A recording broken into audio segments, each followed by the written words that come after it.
And we are live. How's everybody doing tonight? You are watching ABL Live. You could be anywhere in the world, but you're right here with me, and I most certainly appreciate y'all for that. There's a whole lot going on all over the internets, all over television, politics, DC, the world. Bernie Sanders has officially dropped out. Are you surprised? I'm not surprised in the least bit. I saw it coming a million miles away. It's about time. How long was he just going to stay in the race? He did okay at the beginning, I guess. Although he didn't do that well, he did okay. But once South Carolina hit and Joe Biden had that big victory, I feel like it was pretty much downhill from there. It was a little bit competitive, but at a certain point, I feel like Bernie Sanders gave up. When he said, hey, if Joe Biden gets the plurality of the votes, meaning enough votes and delegates to be the person who has the most, but not enough to get the automatic nomination, that he go ahead and drop out. So at that point, you pretty much have ceded defeat. You've given the other guy the attaboy. You got it, I'm out. Biden didn't do it for him, so it wasn't a mutual thing. He pretty much knew that it was a wrap and it was over. So I'm not surprised that he's gone ahead and dropped out right now. We'll talk about that particular issue. Also, Captain Brett Crozier relieved of command from the USS Theodore Roosevelt. We'll talk about that particular issue and more on tonight's episode of ABL Live. And I thank y'all again for joining. You could be anywhere in the whole wide world, but you're right here with me. And I most certainly appreciate y'all for that. Like the video, please, for me. Share the video. And if you are a first-time viewer, a first-time subscriber, go ahead and subscribe for me. That'll help me out as well. And if you're listening on an audio streaming platform, whether you're on iTunes, Google Play, Stitcher, Spotify, Anchor, Cast Addict, whatever you're on, like it over there, review it over there, give me the 5 stars, whatever you can on that particular platform, and I'd appreciate that as well. If you are not familiar with my audio-only version of this show, there's a link for that in the description box below. Right under me, right under this video, you should see a button that says show more. Click on that, and you'll see a whole cornucopia of links right there up under that. But there's a whole lot going on, and again, thank y'all for joining. It's a whole lot happening in the world today, and we're going to get to all of it. Is that Bernie who? Let's talk about Bernie. Good old man Bernie. Are you surprised that he went ahead and dropped out? Really, he shouldn't have been in the race to begin with, or he shouldn't have been there for as long as he was at all. Because think about it like this. Bernie is 78 years old and had a heart attack on the campaign trail.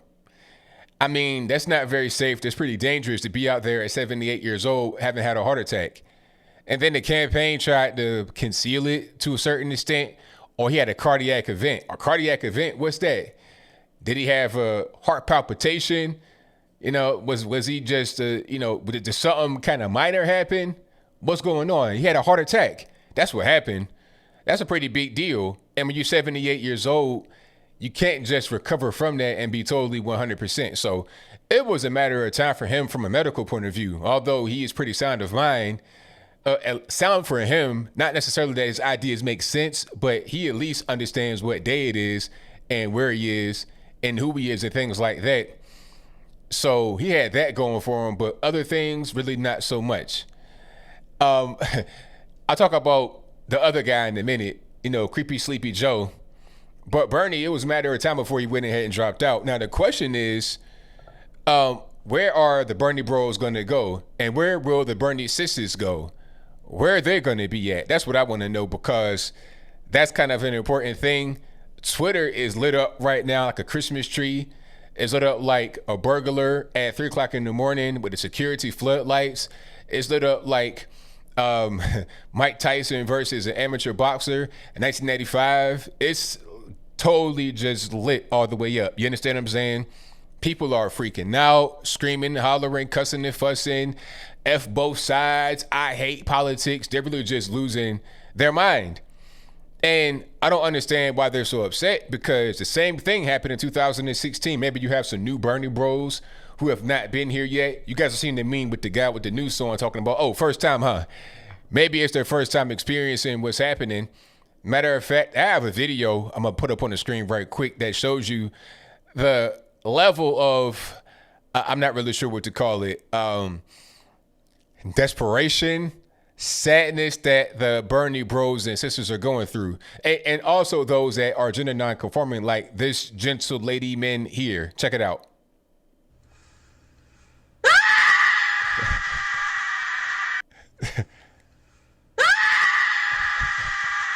Now, that right there, I mean, all we had was just the guy drop out. He didn't lose a race because he's not in the race, technically. He's just trying to get the nomination to get into the race. Trump did not win yet. He will win, but he did not win yet. And you're seeing freakouts like this happen already. Now, was the person trying to do it just for TikTok? Maybe so. And that's funny how TikTok is like taking over. Chinese company, and a big part of the company, if not the entire thing, is owned by the Chinese Communist Party. But that's a different story, and I digress. The point is that you're already having this kind of behavior. Could it be for attention and not really real? I don't know, but I'm not sure she would go for the G.I. Jane haircut if it were just for TikTok. I think this is pretty much how this person is feeling. I'm not sure what their gender is. I don't want to assume their gender. I'm thinking female, but maybe they're gender non-conforming. Maybe they identify as a piece of dew on a warm spring evening. I'm not really sure what they identify as, but they're already freaking out, and it's really a shame. But hey, it is what it is. Shout out to Santo, who says CCP talk. Exactly. Not TikTok, CCP talk. How about that?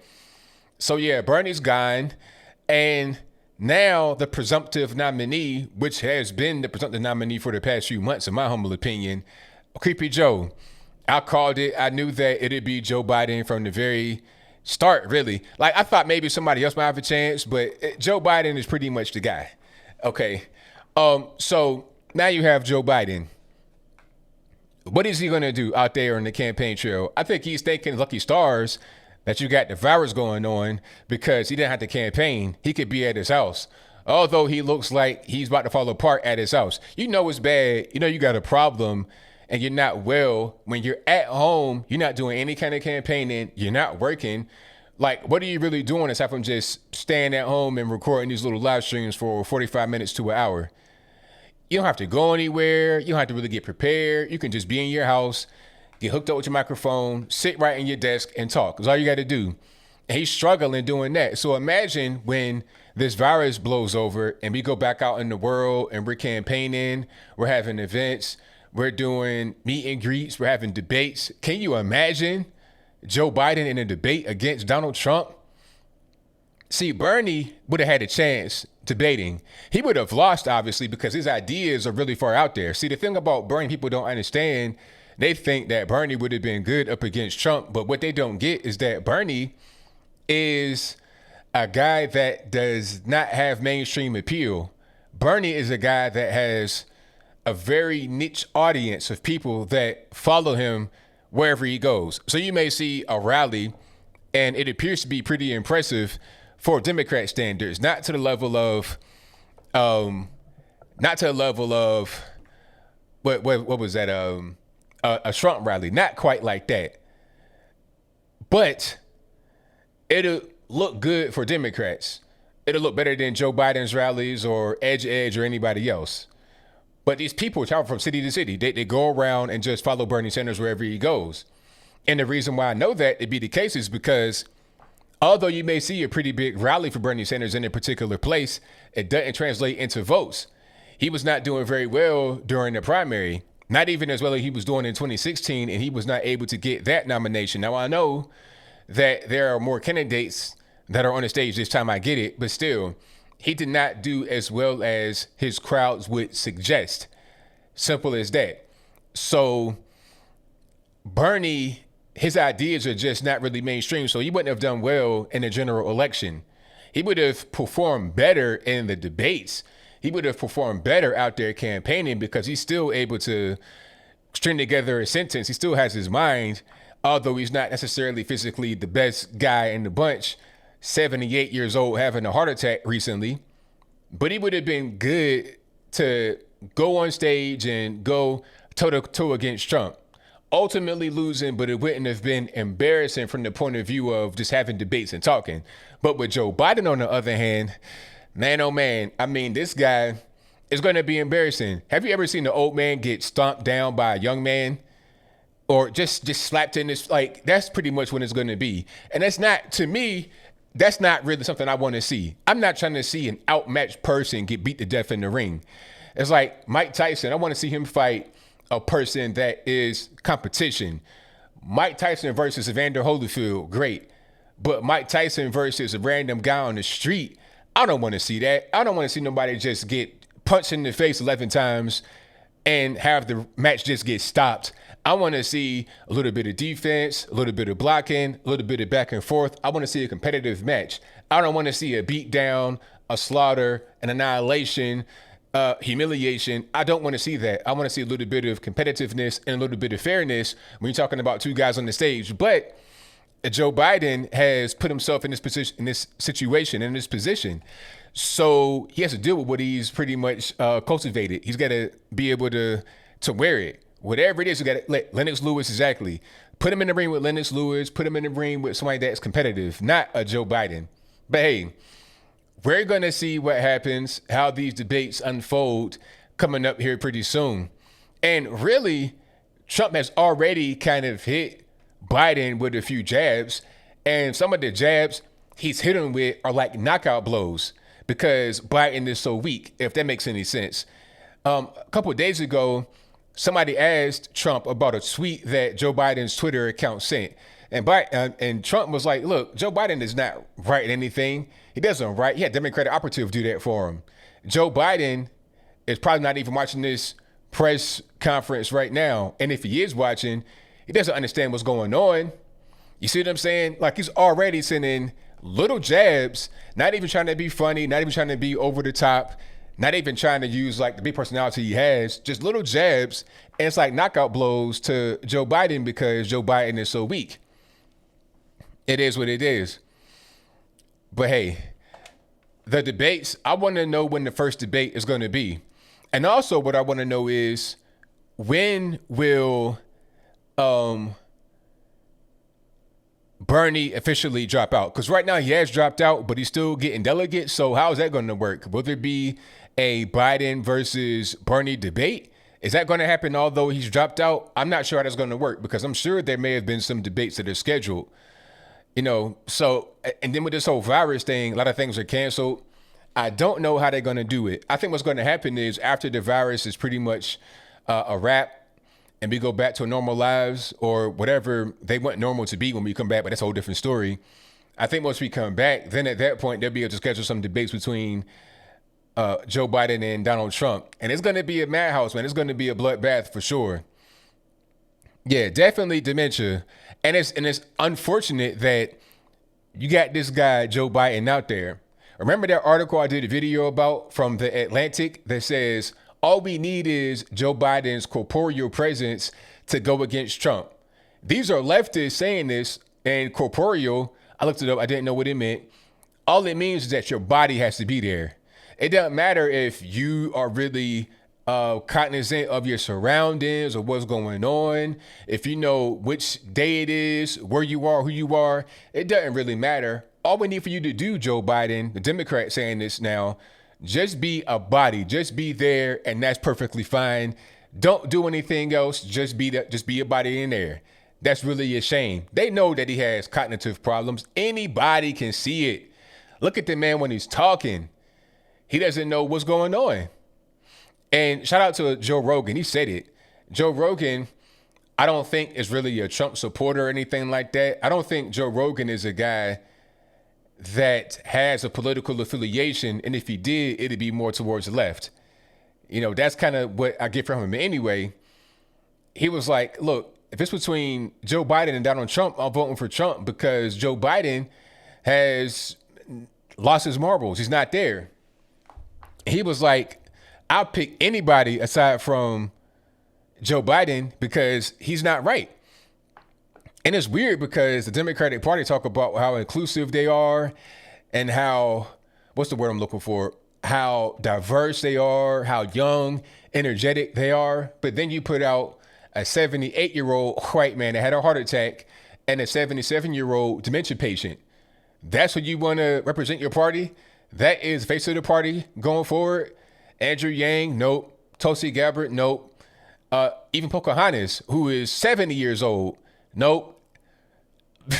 What are we doing here? I don't really understand what they're going to do going forward. And how are they going to defeat anybody on the right anytime soon? Guarantee you that Trump Jr. is going to run in 2024. There are so many candidates that could run right now. Candace Owens, Trump Jr. People on the right are ready to rock. They're young, they're energetic, they're intelligent, they know what's best for the country. They can avoid this deep state swamp stuff. They could do all of that in 2024. Who does the left have?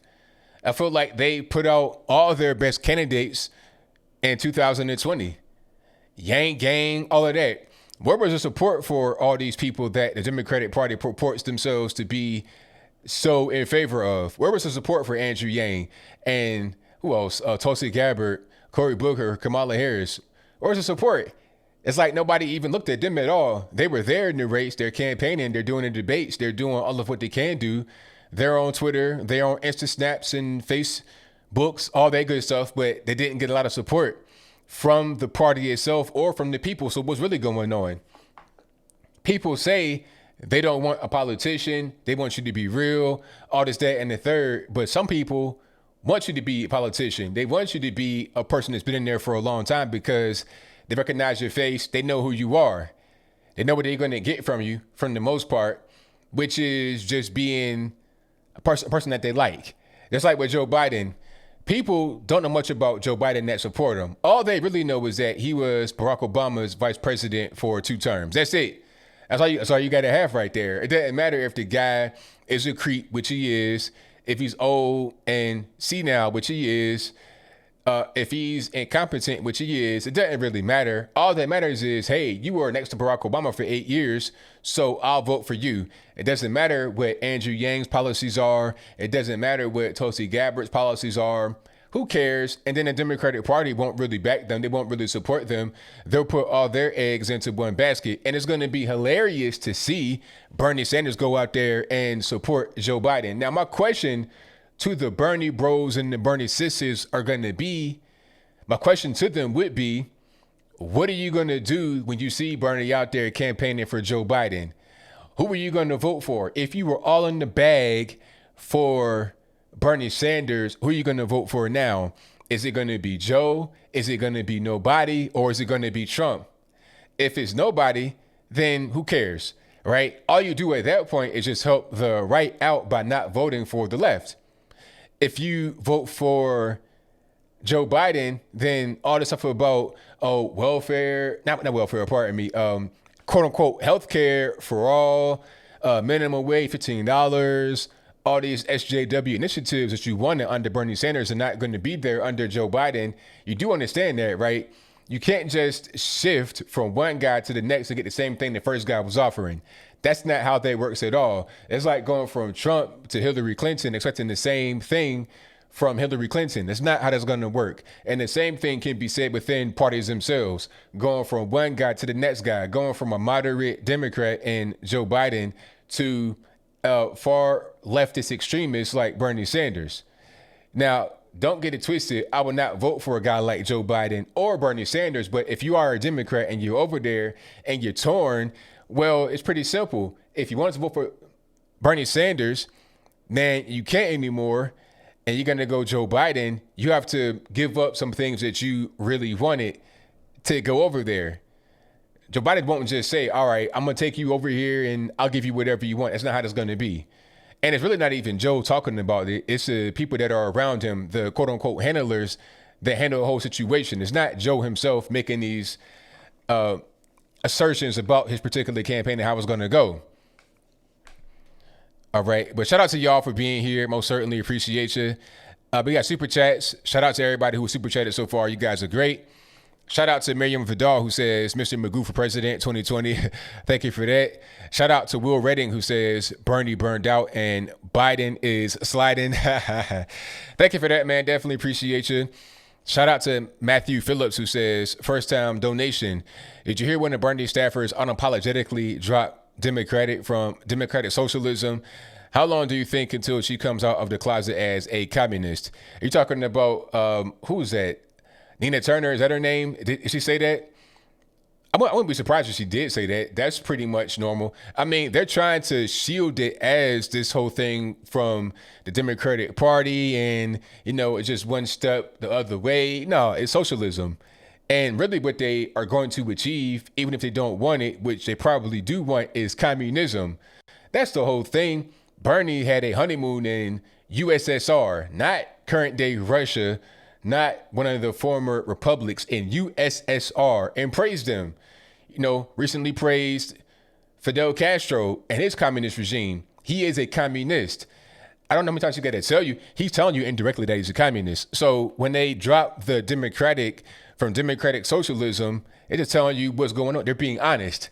So they may not come out as being totally communist, but they might as well, because they are that. They're behaving that way, if nothing else. But thank you for your donation, man. Definitely appreciate you. Shout out to Jonestown Autopsy, who says, considering the circumstances, I think Trump's 2020 slogan should be Make America Great Again, Again.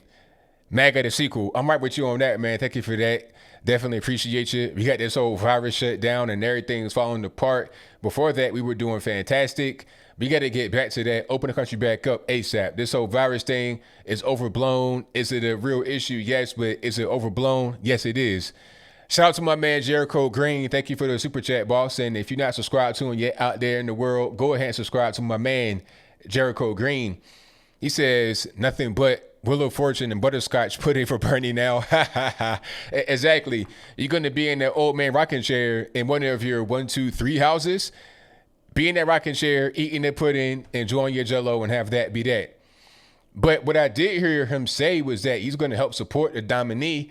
So I presume he's talking about Joe Biden. Like I said, it's going to be hilarious seeing Bernie Sanders out there campaigning for Joe Biden and the Bernie bros getting mad the same way they got mad when he did the exact same thing in 2016. You would think, fool me once, shame on you. Fool me twice, shame on me applies here, but maybe it doesn't. I don't know, but I'll move on. Shout out to Max Dominguez, who says, thank you again, ABL, Trump 2020, 2024, 2028. Shout out to you, man. Thank you for that. Shout out to Liza Jean, who says, attacking Biden is moot. Who are his handlers? Well, that's a good question. Who the handlers? Democratic messing up. Okay, I think we good now. Stream buffering. Refresh. Okay, I'm going to keep on rocking. But I do say there's buffering. I'm sorry about that. That's just something that happened on my end, I think. All right. Shout out to Nippon, who says WHO equals the Wuhan Health Organization. You right about that? Absolutely. Thank you for the donation, man. Definitely appreciate you. Thank you to Ian Kinney, who says Biden will select Hillary as vice president. They'll invoke the 25th Amendment, saying he's senile. Boom. Hillary Clinton becomes president. Well, that's something that could happen, but you're forgetting one little thing there, bucko. You still got to be able to win. Biden's got to be able to beat Joe Biden. Biden's got to be able to beat Donald Trump, and that's not going to happen. So that is something that is possible, but it's not going to happen. But you're using your brain right there, boss. Thank you for the donation. Definitely appreciate you. Shout out to F Google too, who says, love you, ABL. Keep on fighting. Hey, man, thank you for the donation. I definitely appreciate you. All righty. What else is going on? There's a whole lot happening. Oh, Captain Crozier. We got to talk about this. Shout out to all the military guys and girls that commented on the video I did about this. I'm not military, not a veteran, not in the military now, just to let you know, because people always think that I'm in the military. I remember one time I went out on, I think that might have been Veterans Day. And when I got to the bar, the person asked me, "Hey, are you you a veteran? You want a discount?" I'm like, "No, I'm not a veteran. I'm not in the military, not a veteran. No, thank you." I said it loud so he would hear me and everyone would hear me that was behind the counter, because I don't want to get, a free meal because they think I'm a veteran when I'm not. So we eat the meal, whatever. When I get my check afterwards, I saw that they still took my meal off. I still had a free meal, although I've told them very clearly I'm not a veteran. So I just want to hammer that point home. I'm not a veteran, but anyway, speaking about Captain Brett Crozier. Now, this man was a captain of the USS Theodore Roosevelt, a nuclear aircraft carrier, 5,000 crew on board, and about 100 of his sailors got sick. So before they got sick, apparently he did a shore leave in Vietnam. So I'm thinking maybe they got the virus in Vietnam and then brought it on board, and that's how they got sick. Maybe that's how that happened. I don't know, but I'll move on. Anyway, so 100 guys get sick, and apparently he is asking for help for these guys to get him off the ship, to come onto the ship and, give him some medicine, whatever it is. Maybe things aren't going fast enough. Maybe things aren't really happening the way he thinks it should happen. So rather than going through chain of command, and if you're in the military, you know what I'm talking about here, rather than going through a chain of command exclusively, he wrote a letter, a 5-page letter to people on shore, to civilians, sent it to like 20 people, right? Sent it to like 20 people. And of course, 15 minutes later, it went to the media. So now you have information about the ship, status of the ship, people sick out there to the public. This is a nuclear aircraft carrier. If they're out there in the South China Sea, and then China says, or they realize that the ship is not able to function, they're not able to perform, they're not battle ready, at that point, they can attack whoever they want. They can attack Vietnam. They can attack other people, other countries in the South China Sea. Now you have an escalation. Now that could lead to a conflict that's bigger than what's already going on right now. So it was a security breach. It was a lapse in judgment. It was breaking chain of command, all that stuff. Now, you could actually get locked up in military prison for doing something like that. It's against the UCMJ. That's military law. If you're in the military, you have military law and then civilian law. It ain't the same thing. You can get locked up in a military jail that's totally away from anything a civilian would see. Leavenworth, Gitmo, that type of thing.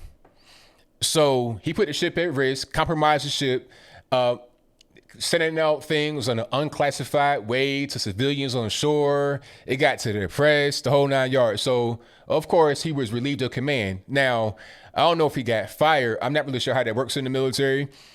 He may be relieved of command, but still be in the military.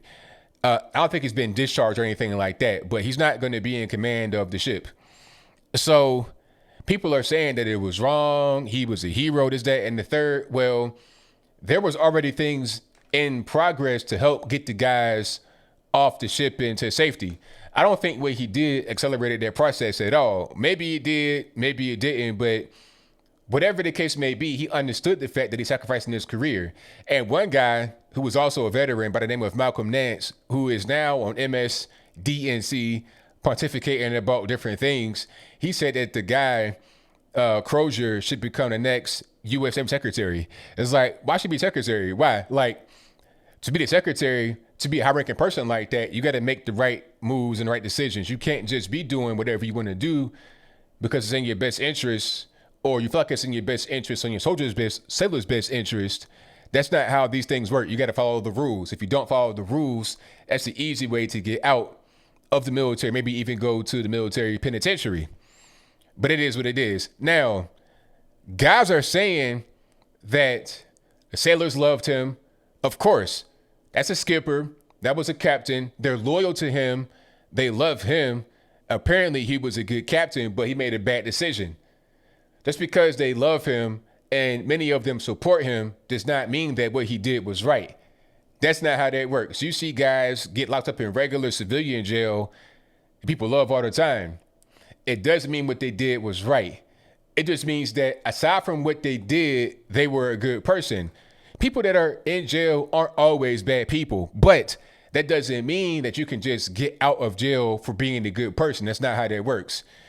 You know, that's do the crime, do the time, and that's it. That's all that there is to it. All right. But shout out to y'all in here. You guys are fantastic. And I saw Jericho Green's take on it, and he had a very good take. And I think, Jericho, aren't you a veteran? So, you know, guys that are veterans, I listen to them and what they say. And before I did my video, I was reading comments. I'm reading everything I can read, seeing what veterans think about it. And one thing that I always saw was chain of command broke it out. Chain of command broke it out. That's what I saw throughout the whole thing. There were some guys that were like, well, F the chain of command. Even the guys that don't like the chain of command, that may be jilted veterans or whatever, they still understand what it is. Once you go outside of that and send things to the media, it's going to be a bad day for you, period. That's just how it is. It doesn't matter if you're just a low rank, if you're a captain, admiral, or whatever. You can't just do whatever you want to do. That's just the reality of the situation. Yeah, he probably did panic because of the virus. I mean, at the end of the day, people are human. And I think the virus had people on panic mode. People are doing things that are irrational. Buying every ounce of toilet paper in the world for no reason. Telling on everybody, quarantine. People are going way over the top. However, you have to understand that you are the captain of a nuclear aircraft carrier. This ain't just, working at Walmart and this is something very serious. And anything that you do outside of the norm, outside of regulation, will be handled as seriously as your task is. That's all that there is. All right. But thank y'all for joining. You guys are fantastic. Like the video. Please, if you have not done so already, share the video as well. Do all that good stuff. And let me see. Time and the place. I'm reading the comments right now. Let me see. Here's a good comment here. Greg Evans says, an officer should be respected as a leader, not loved as a buddy. There you go. Absolutely. I'm with you. It makes sense. Justin Miller says, I was a Marine. You violate chain of command, you get thrashed. I'm right there with you. That's what I've been reading throughout this whole time. All day long. Okay, let me see. Romero Dobus says, ABL, this captain is not exactly Oliver North. You're being a bit hard on him. I'm not being hard on him. All I'm saying is the facts. I'm not saying anything that's beyond the fact. I don't know this guy personally. I don't know anything about him to say anything like my personal opinion about him and his character. All I'm saying is that the facts are the facts. You follow chain of command or you don't. And if you don't, there's problems. My issue is that he sent the letter to the media, a 5-page letter. Did you guys see where Trump was speaking about it? Because people are asking Trump, hey, are you gonna potentially keep the captain? Are you gonna, fire him or whatever the case may be? And he had a pretty good comment about that. If I can find it, here it is right here. Perfect timing. There we go. Check it out. The whole thing was a very unfortunate. The captain should not have written a letter. He didn't have to be Ernest Hemingway. He made a mistake, but he had a bad day. And I hate seeing. The whole thing was a very unfortunate. The captain should not have written a letter. He didn't have to be Ernest Hemingway. He made a mistake, but he had a bad day. And I hate seeing. So that's pretty much what it is. It's like, look, he wrote a 5-page letter. That's the main thing, because to ask for help, unless I'm wrong, and if I'm wrong, you guys in the military, let me know. But to ask for help for your sailors, you don't need a 5-page letter to do that. And why are you sending it to 20 people? You send it to the person you got to send it to, not to 20 people. If you do something like that, it'll get leaked to the media. So what are you really trying to do? With a 5-page letter, you send to 20 people or 30 people on a CC through unsecured means to civilians on the shore. What are you thinking about? That's the only thing that I'm like, okay, personally, I don't know him. I can't give a personal opinion about his character. I'm looking at just the facts, and I'm giving my opinion on the facts, and that's it. I did not hear about that, Verminator. Verminator says, you hear Linda Tripp pass? I did not hear about that, but thank you for your donation. I definitely appreciate you. Okay, wow. Is this like breaking news about Linda Tripp? Let me look it up here. Yep. Uh-oh. Now, okay, I'm going to get it out right away. Is it a coincidence or no? I mean, because that's an elephant in the room. Hey, I don't have on a tinfoil hat. I'm not wearing anything that would qualify as a tinfoil hat. I'm just asking the question. Is it a coincidence or no? You guys tell me. Here it is right here. Linda Tripp, whose tapes exposed Clinton affair, dies at 70. Could be a coincidence. Maybe it is. Maybe it's not. I don't really know what's going on. All I know is that she's passed away. She's 70 years old, so it could be a coincidence. You never know. Let me read some of the article. Now, she had breast cancer in 2001, and that was pretty much it. I don't see any cause of death here. Let me see. Now, she secretly taped conversations between, she was in conversations that were secretly taped.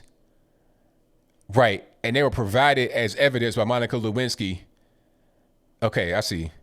Hold on. This is written weird. Linda Tripp, who secretly taped conversations with former White House intern. Okay, so she was taped talking to Monica, and the tapes were provided as evidence of an affair with Slick Willie that led to his impeachment. Got it.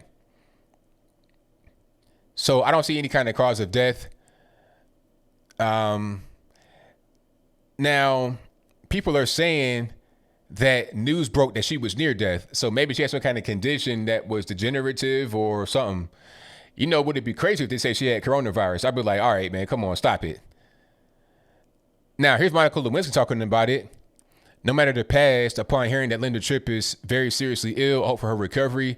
I can't imagine how difficult it is for her family. Well, that's going to be a topic for tomorrow for sure. That's going to be something that is spoken about. Was Hillary Clinton involved with that? Was Slick Willie involved with that? I think it might be a coincidence because why would they ice her right now? You know, what she did was a very long time ago. So if anything, they would have iced her before she was able to get the information out. Because let's be clear, Slick Willie and Hillary have a track record of mysterious deaths that go back to Arkansas before he became the president. So it would have been nothing for him to go ahead and ice her before the thing happened. But then again, it was too much heat on him at that particular point in time. So he couldn't do too much, extracurricular activity. But it is what it is. Rest in peace, Linda Tripp. Hopefully there was some funny business going on, and prayers out to her family for sure. Okay, so she had cancer. Yeah, that's kind of what I'm thinking happened. Unfortunate, but hey. Yeah, that's what I'm thinking. It was that. Not China virus related. Okay. Now, what I do think will happen is that you may see a thing happen with my man Harvey Weinstein and the China virus. And what's going on with that anyway? I heard he had China virus a while ago. I've not seen any update. I want to see a deadly update on that guy. You're talking about a high profile person in the penitentiary. I want to see a deadly update on Harvey Weinstein to see what's going on with the China virus. Is it going to take him or no? And that's what I want to see. But as of right now, I see no updates at all. All right, I'm reading some of the super chats here. Thank y'all for joining. Let me read a few more. A shout out to Ian Kenny, who says, look into Dr. Robert Epstein and Google rigging. I'll look into that. Thank you for your super chat. Definitely appreciate you. Thank you to Justin Miller, who says, Donald Jr. runs for president in 2024. Who would you like to see as his VP? That's a very good question. So if Trump Jr. runs for president in 2024, who would be the VP? I don't know. That's a good one. Maybe hold on. How old is Lindsey Graham? I think I like Lindsey Graham a little bit. I like Lindsey Graham sometimes. maybe Lindsey Graham. That might be a good pick.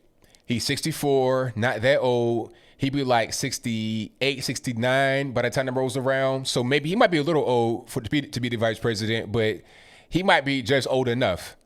So maybe him, maybe a guy like maybe Rand Paul could be a good vice president. I like Rand Paul, but how old is Rand Paul?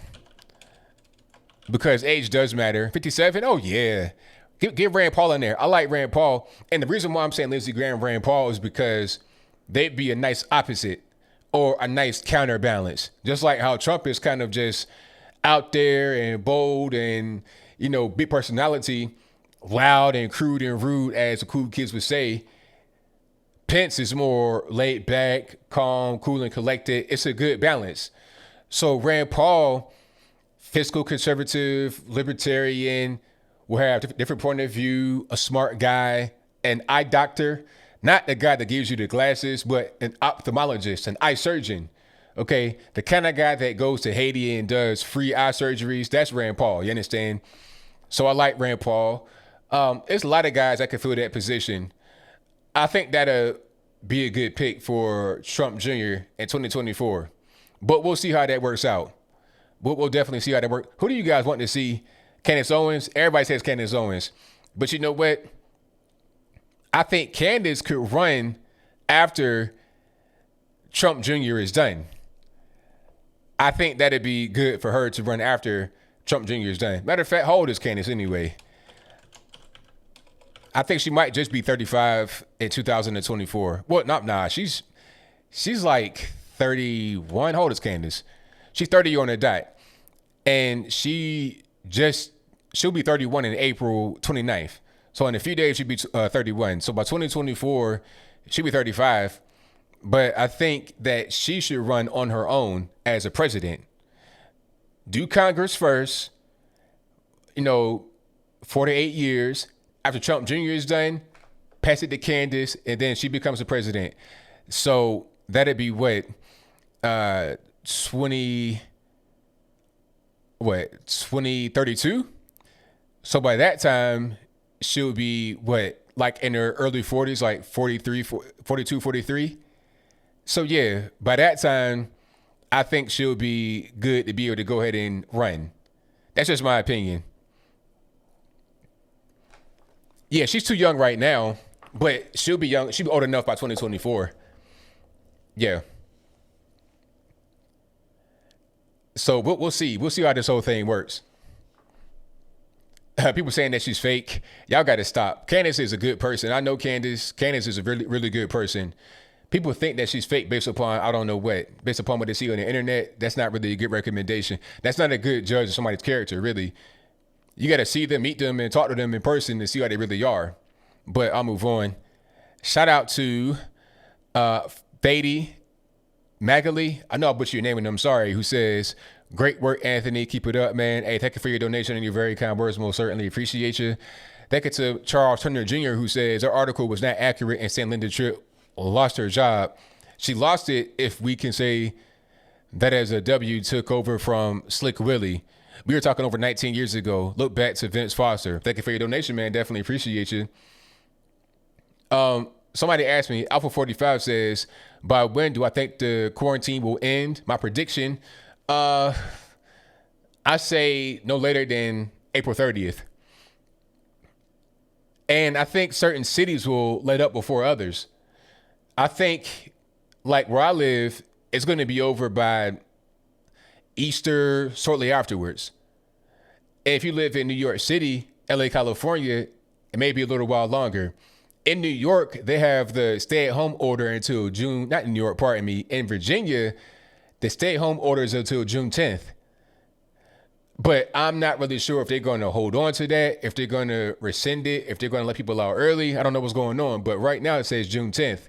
Where I live, there's no definite date. It's just kind of like, well, right now it's a stay-at-home order. But I suspect the warmer it gets, the closer we'll be to the end of the quarantine. But no later than April 30th for most people in the country. If you live in a big city, I don't know about that. It could be longer. But the real question, in my humble opinion, is, are we going to get back to normal after the quarantine is over? because some people are still scared to go outside. They're wearing their masks. They're afraid of their own shadow. So people are still going to be apprehensive to get back into a crowd. So are we going to get back to normal after the quarantine is over? I'm not really sure how long that will be before that happens, but hopefully we get to that pretty soon. Somebody says end of May. No. No, not end of May. I'm thinking more like at the end of April. At the end of April at the latest. Alabama's getting bad. Now, when you say getting bad, what do you mean getting bad as far as the virus claiming victims or what's going on? Ben Shapiro for VP, I'm not really sure that'll work. I like Ben Shapiro, but as VP, I'm not really sure.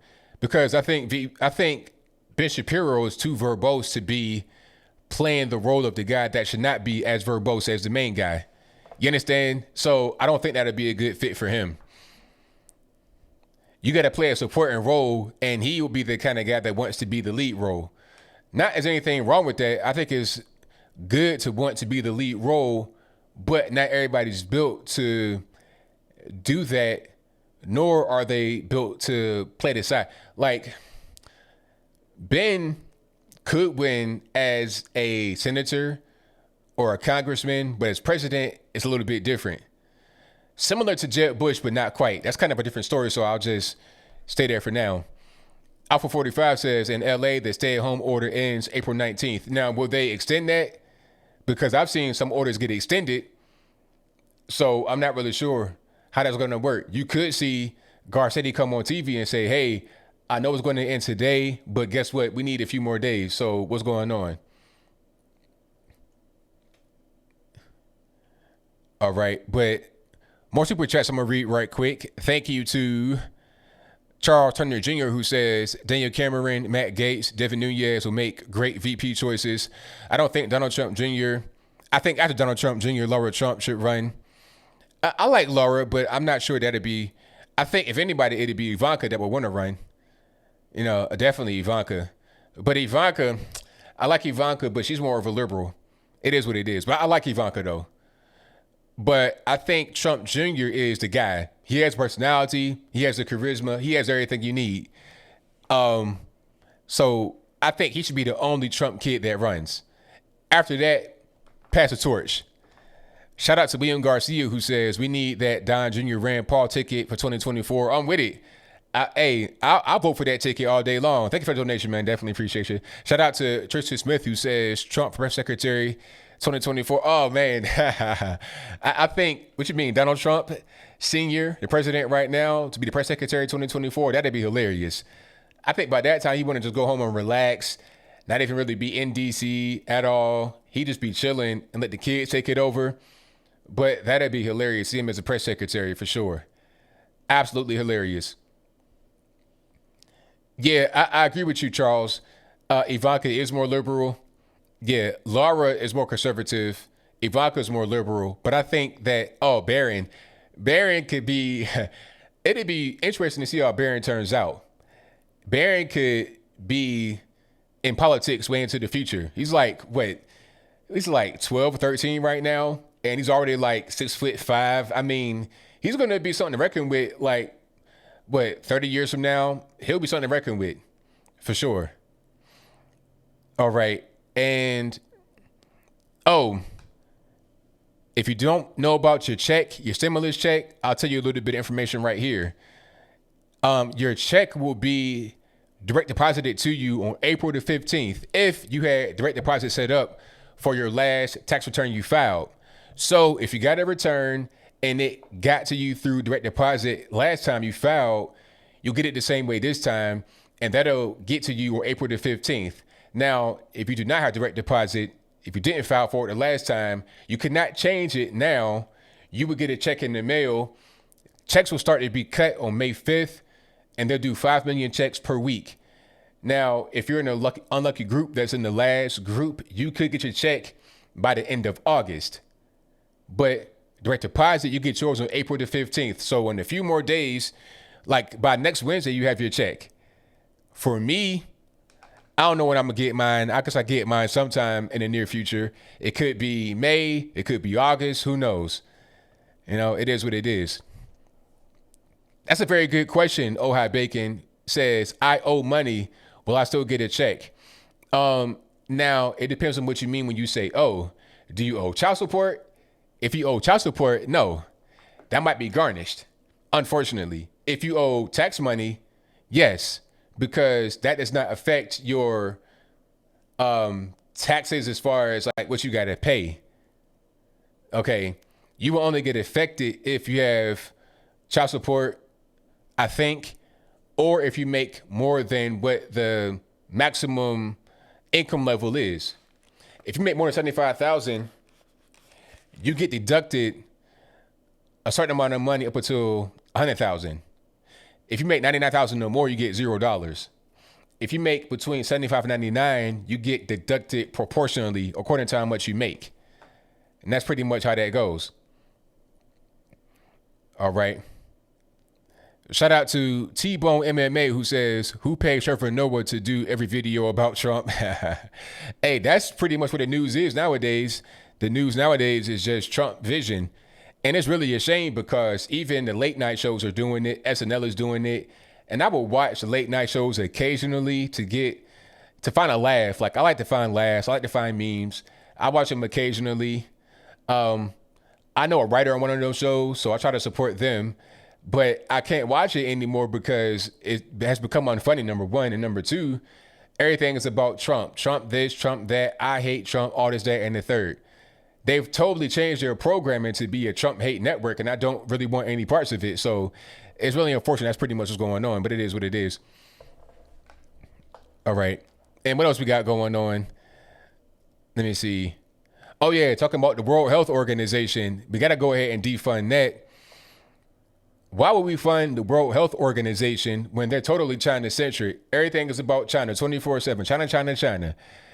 I mean, why not just take our money away from them? If they want to support China, they want to be China's mouthpiece, they want to be China's health-related PR firm, then go ahead and do that. But don't take our money to do it.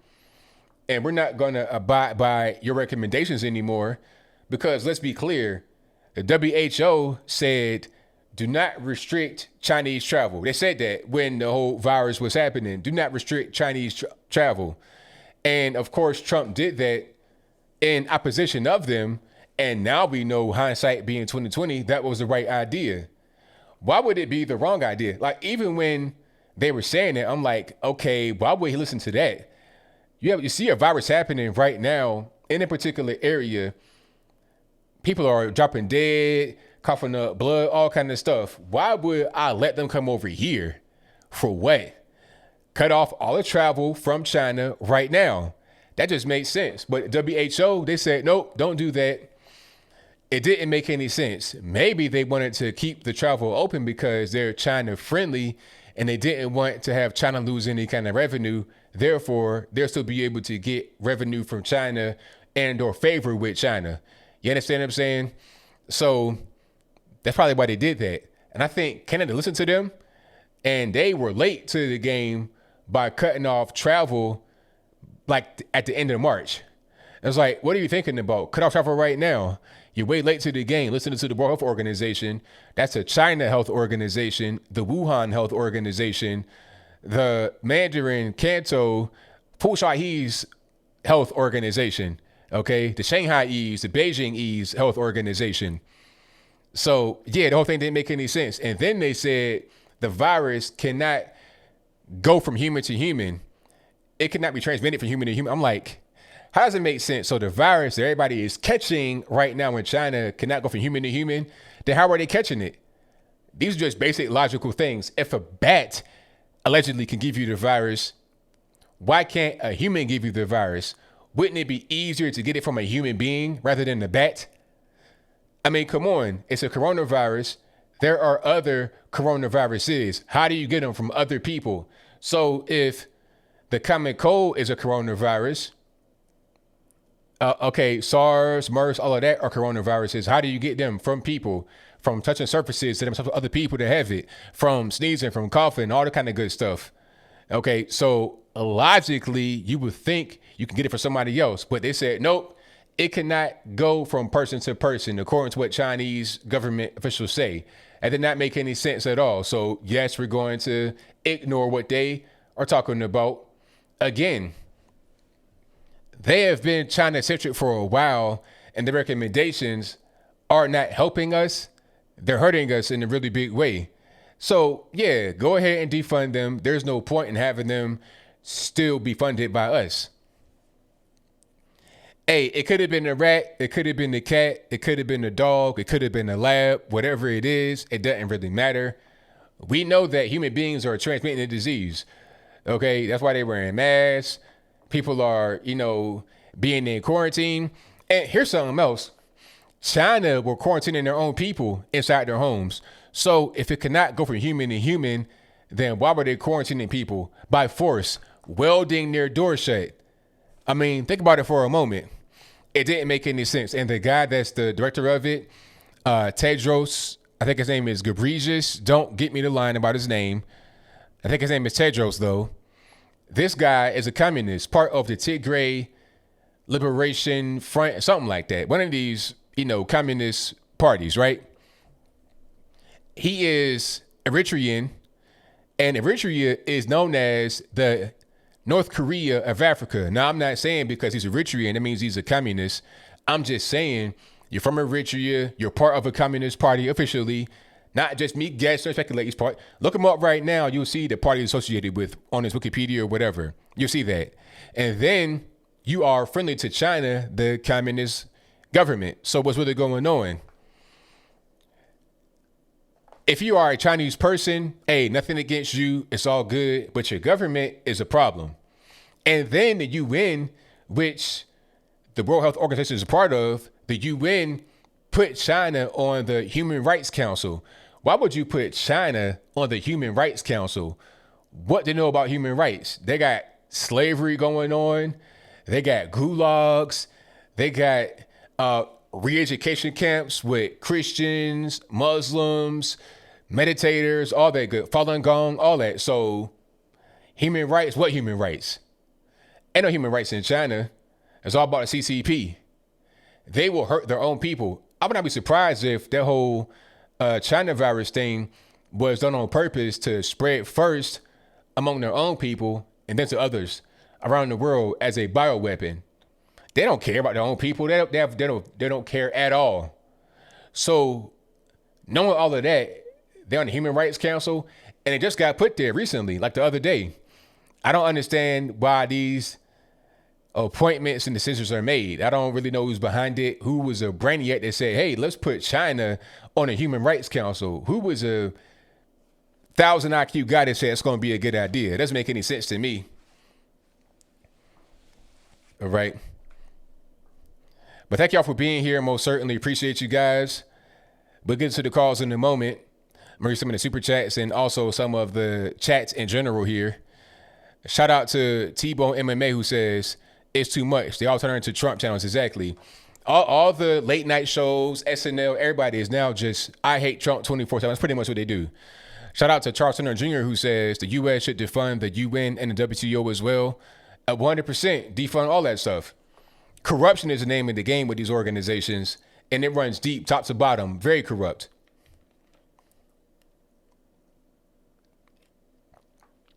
Oh, yeah. Massive human rights violations in China, especially Russia, India, but definitely China. China's the worst. They don't care. And, this whole thing about Russia from the mainstream media, I feel like has been kind of a deflection tactic because China is the real enemy. They're the real threat to America. They're the real human rights violator. But let's focus on Russia, which is right there to the north of China, and call them the bad guy and call them the big bad bully. Okay? There's more freedom in Russia than there is in China. If you were to say, hey, ABL, if you could live in one place, China or Russia, where is it going to be? I would say, hey, Moscow right now, let's go.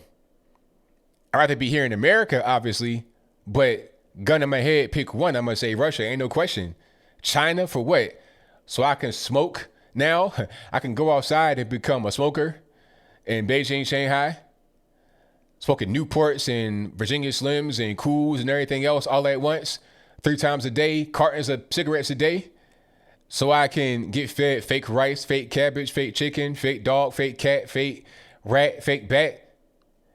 get exposed to a weird virus with no name for what? It doesn't make any sense. And I feel bad for the Chinese people because they got to deal with it. I know Chinese people, great people. I feel bad for them that have to be there up under that kind of government, which is why the Hong Kongers got the right idea. They want to be sovereign or at least autonomous and away from the Chinese regime. They don't want to be yet another Chinese city. They want to be their own thing, which is a smart way to go. Okay? Not be part of China and their whole mess they got going on over there. But I'll move on. I heard about the nurse, but that might not be a story. That might not be totally real. About the lion nurse. I'm not sure if that's really 100% accurate about her lying. So I didn't do a video about that one, but I did watch it. If there's more that comes out, I'll do it. It reminds me of Juicy Smouye. When that whole thing broke, I was kind of like waiting for a minute, just, seeing what's going to happen, watching it develop. And then when you had a smoking gun, you had, some tape, some evidence. I'm like, okay, now I got it. Now I got what's going on. Now let's do the video and talk about it. But until then, I'm going to just hold off. But I will be watching that whole story. And if you don't know what the story is, a nurse was on tape crying about not having the appropriate amount of masks in the ER, if I'm not mistaken. But she may not have worked there for a long time. I'm not really sure what's going on. But I feel like all the facts aren't really there. And the facts I do have are kind of fragmented. So I'll talk about that once I get more information. Just to be a little responsible. All right. Now, hydroxychloroquine, hold on. Did it get approved for the virus? I don't see that it got approved for the virus. But what I do see is that people are talking about it in a positive way. People are saying, I'm seeing some fake news from the media or misleading news. Matter of fact, I'm going to find the headline right quick. Then I'm going to get to the calls. But I'm going to find this headline. Then you kind of understand what we talk about when we say fake news. Fake news from the media. All right. Now, here's a prime example right here. Now, this headline, if you can't see it, it reads, Texas Republicans arranging use of unproven drug Trump champions for virus fight. That's the headline right there, right here on Twitter. Now, the problem is that this is a proven drug. This has been around since World War III, at least. If not, like you're talking about 1930s. It's been around for a long time. It's a safe drug, very few side effects. It's been used for a very long time for anti-malaria purposes, also for, I think, chronic bronchitis. Is it bronchitis or something? What else? It's used for lupus treatment. It's used for quite a lot. It's been around for a very long time. It's being used right now for anti-malaria purposes in malaria-ridden countries, which is possibly a reason why, if you live in the malaria area, not to be rapping, but if you live in the malaria area, you may not get the virus, or you may have less incidences of it because you're already on the drug that kills it. People take the drug as a preventative measure also in malaria areas, so it can also have the same effect on the virus to prevent you from getting it. They're saying it's unproven. That's not true. It's proven, but you got to get approval from the FDA or whatever to be used for this particular virus. But it is a proven drug. So when they say things like that, you may think, oh, it's a brand new drug. We don't know what it is yet. Is that and a third? No, it's not a brand new drug. It's been around for a long time. Almost 100 years. Okay, that's just a fact. And then they wanted to say that Trump had stake in company that produces the drug. You're talking about a mutual fund that is under a family trust that he does not control. It's run by JP Morgan. So that reminds me of the whole thing with the senators. Remember that thing where they said that, oh, it's insider trading? No, you have a mutual fund, a blind trust in their case. You have a blind trust. You don't touch it. You let a third party handle that situation. You don't do any kind of transactions. Okay. A mutual fund may have stocks in it. That doesn't mean that you are having a stake in the company. They were saying that like he had a stake in Facebook, like Mark Zuckerberg. That's not how it goes. He had some stocks in the fund that he does not control. Everybody has that. Once you get to that level of income, especially, you have that. If you got a 401k, guess what? You got things in there you don't know about. But I'm going to get to the calls. The number to call is 434-658-1220. Again, 434-658-1220. Alrighty. Hydroxychloroquine. That's the name of the drug. I see you're trying to be funny in there, but it is what it is. But what I said, I said World War III. World War II. How about that? Yeah, we don't want any World War III going on. Rapper 10,000 said FDA gave it emergency approval, but a drug does not appear on their site. Okay. So what does that mean, emergency approval? They can use it right now for the virus, but it's not been approved officially? How does that really work? Am I going to buy gold and silver? Probably not. I'm more into just stocks, if anything. I might have some gold and silver, maybe. Let's get to the calls. The number to call is 434-658-1220. I need some water. I'm messing up. I'm acting like Joe Biden right now. World War III, what I'm talking about.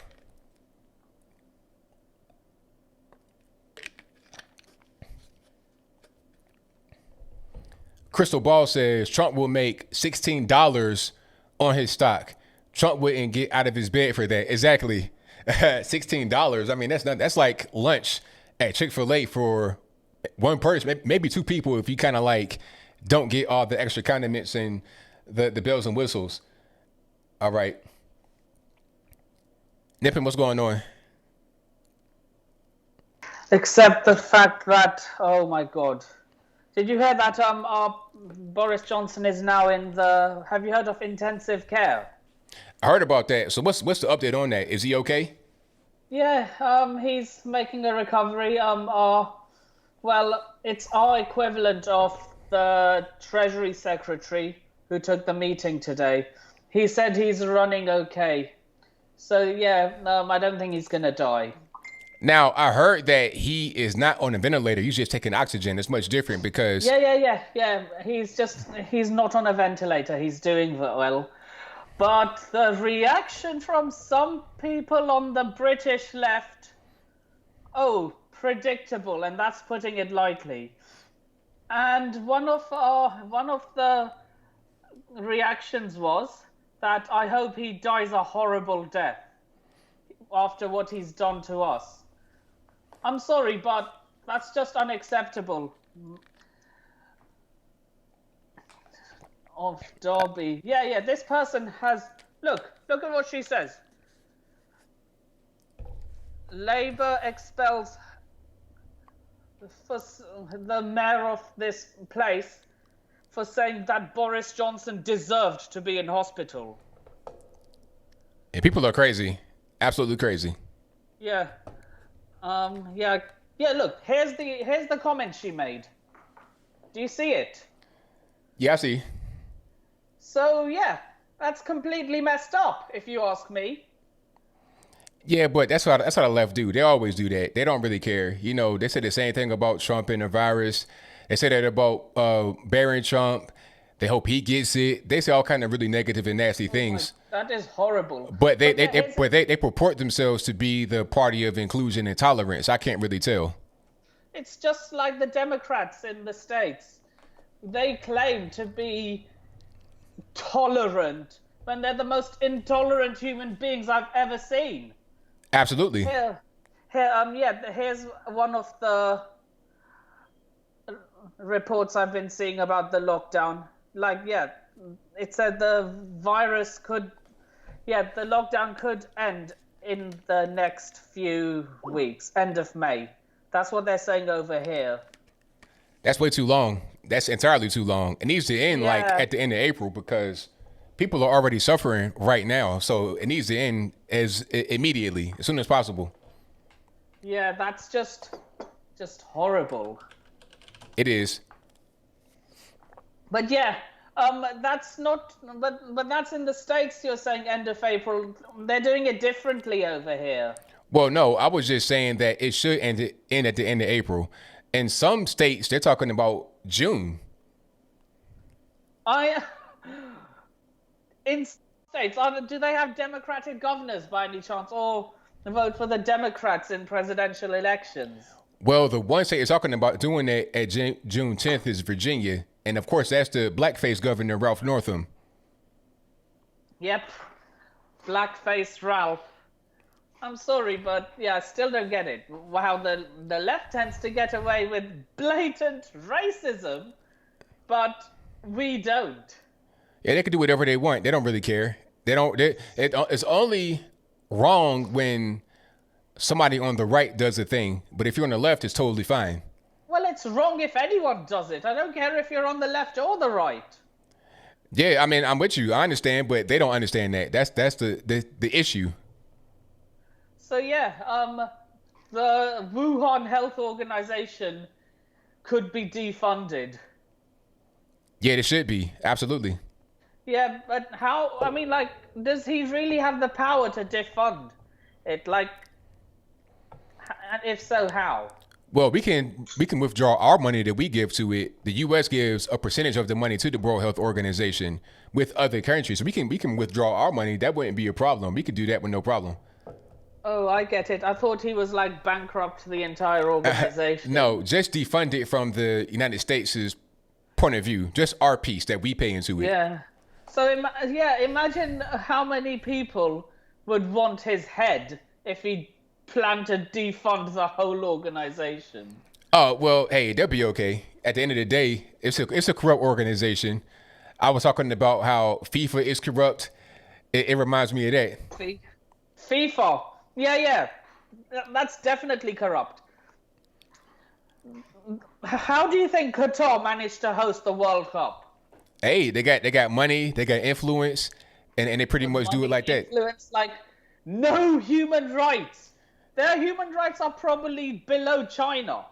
Yeah. China are more fit to host a World Cup than Qatar. Wow. That is, and if you're saying a country like China, a totalitarian dictatorship is more, what's the word, suitable to host a World Cup than Qatar, why do you think England haven't hosted it? FIFA don't like the English. They've always found a referee. You've heard of what a referee does in soccer, right? No. Yeah, they've always found a referee who always does unfair decisions to whoever England are playing. Okay, I see. Yeah, so they hate England, UK. They hate the team. They basically hate the UK. Right. Their president, Michel Platini, a former soccer player / football player himself, hates it. But yeah, Russia, no human rights. Germany, although human rights, they also paid their way through. They bribed for votes. Right. So yeah, and apparently, yeah, Bernie Sanders has said bye-bye. Yeah, he's out. He's gone. I mean, why did he not continue? Because he knows that he can't really go forward. I mean, he had been losing. Really, he should have dropped out a long time ago because when he said a few months ago, I think, or at least like 2 months ago, he said that if Biden gets the most votes but does not get the nomination outright and it goes to a convention, that he'd go ahead and drop out. So at that point, he pretty much said, I give up. He won't even try to fight at the convention. So at that point, he should have dropped out. And ever since South Carolina, he's been going downhill as far as his primary performances.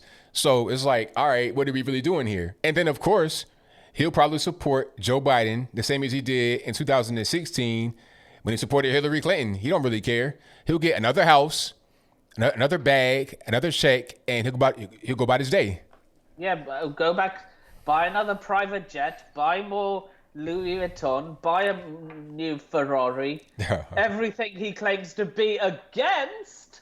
He'll be for when the money comes in. Just like he used to be against millionaires, but then he became a billionaire. Now he's got to be against billionaires. His net worth is probably in the 100 millions. I can guarantee you that. Oh, it's definitely up there for sure. Yeah, yeah. So yeah, that's something to think about. And who do you think will get the nomination? Who do you think is going to get purged? The nomination for what? The Democratic candidate. It's Joe. Anybody else? Anybody else running really? So you said he started going downhill. Bernie started going downhill after South Carolina. Yeah. I mean, realistically, how do you think that a person like Bernie Sanders would get any popularity in South Carolina? Well, I mean, he won't be like, it doesn't matter who wins the primary. They're not going to win the general in South Carolina, but you could at least try to succeed in the Democrat side of things in South Carolina. But he couldn't do that. And all the other primaries beyond that, he just didn't do very well. Bernie, that is. So, you know, he has no real path forward. And he spent like $170-something million. Nowhere near Bloomberg numbers, but still a whole lot of money. But hey, Nippy, I got a lot of calls on the line, so I'm going to get to a few more, man. Thank you for the call. It was nice catching up with you, ABL. Oh, always, man. 100%. I shall speak to you on... Today's Thursday, right? Yeah, it's Wednesday my time, Thursday your time. So, Yep. Right. Yeah, I shall speak to you on Sunday. I got you. I'll speak to you then. All right, thank you for the call, man. Definitely appreciate you. Peace. Peace. All right, thank you all for being here. The number to call is 434-658-1220. Again, 434-658-1220. There is an email for the Skype if you want to be right here where Nippon was in the description box below. Add me on that. Call me on that. You can get in through Skype. But let's get to the next call, and that's going to be 910. You're on the line. Who am I speaking to? Hey, ABL, how's it going? I've been trying for a month. Well, I'm glad you got through, man. How's everything? Finally, yeah. Oh, I got so much stuff. I think when your Bucks were coming to town and the Celtics, or we were coming to your town in Milwaukee, I think that's when they quit the NBA for the year. I mean, it's just like messed that up. Also, hey, I had a little joke I was going to tell you like a month ago when the Bernie and the Biden thing was all big going on. Are you following me? Yeah. Well, now, even if Biden wins it now and he gets some left in there and they decide to go, this is a joke now, if they decide to go full socialism, then guess what? Wait. By 2025, take it, they win the 2020 election. By 2025, we are at, what do you say, Venezuela, right? Yeah, pretty much. You follow me? Yeah, I'm with you. Okay, by the year 2100, guess what we'll be having? What's that? Our 75th Hunger Games. Yeah, pretty much. That's pretty much, you know, where to go. Okay, well, here's the big thing. I know you got a lot of calls on, but here. You need to watch the first documentary of the coronavirus. It's from a guy named, do you got that? I'm listening to you, but you got to keep going, though. This is Sam. Okay, Hey guys, a guy this is named Sam. Justin I'm here with a or very Joshua Phillip from the Epoch News. They do this inside study, and you just got to watch it. You won't believe it, but the Wuhan virus came from a lab. It did not come from bats. As a matter of fact, in that particular market, they didn't even have bats. You'll find that out, too, if you watch that documentary. And there's a doctor. This is Chinese warfare. It is. You just got to watch the documentary, and you'll see it. And it's very, they break it down where the layman can understand it. All right, so I'll check it out for sure. Okay. Hey, brother, I know you got a lot of calls on the line tonight, and like I said, it's been a while. I thought I'd give you the little joke about, you know, about the Hunger Game thing, but we all got to stick together, keep doing this stuff, and we'll all come out on the other end. I think right now the doom and gloom, the left, they're just so far. They don't have a chance, and we just got to keep the faith, support each other, love one another, and peace. Thank you for the call, man. Definitely appreciate you. All right. All right. Shout out to the caller. Most certainly appreciate him. The number to call is 434-658-1220. I'm reading some of the comments in here. Let me see. Okay. Somebody wants to say hi like 1,000 times. You got to go. Out. We'll get to the next call. 702, you're on the line. Who am I speaking to?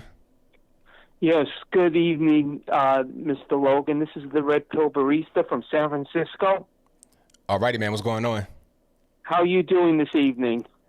Everything's great, man. Can't complain. Great.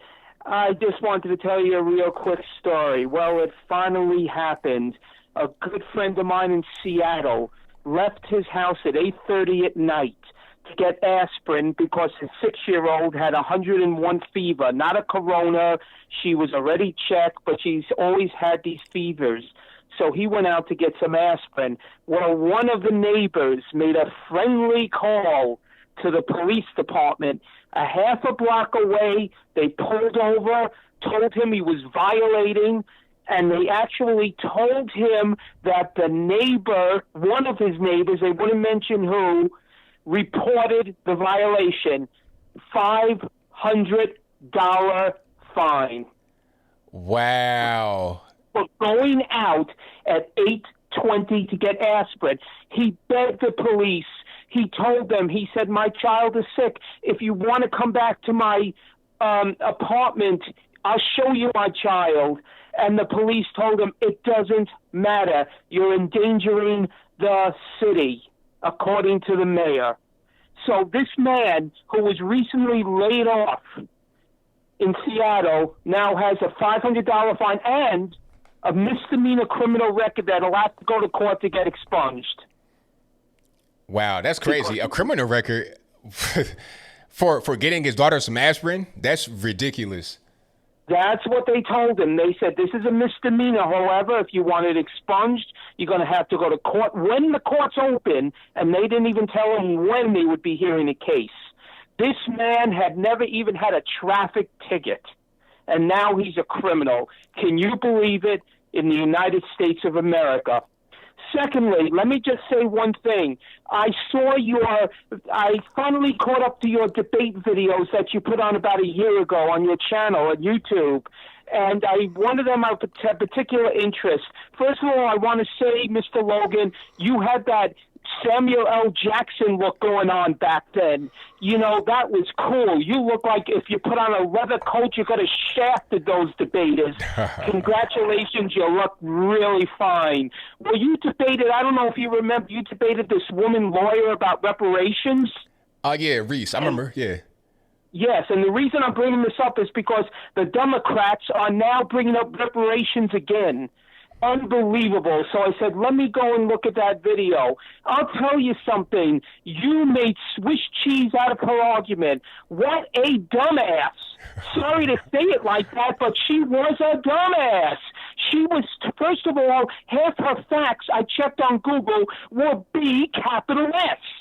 For example, Indians weren't given $20,000 by the government for past wrongs. That is a complete falsehood and lie. Secondly, when you hit her about 150 years ago, why not go back 5,000 years ago? Look what the Romans did to the Christians. Should the Christian church now sue the Italian government for persecution and feeding them to lions? What about Jews that were restricted? Remember that in our history? They couldn't go to hotels. They couldn't go to golf. They couldn't go to clubs. They couldn't even get jobs. And they were restricted by our government. Should they demand reparations? What about the Irish in the early 1900s? The Irish used to have to encounter tremendous discrimination. They would have signs that would say, no dogs, no Irish apply. Should they now go for reparations because that was sanctioned by the United States government? It can go on and on. Charlemagne in 800 AD, he almost wiped out what would become France, called the Gauls. Should now we have against the Danish government, against France? When did it end? I know what she wanted, Mr. Logan, and so do you.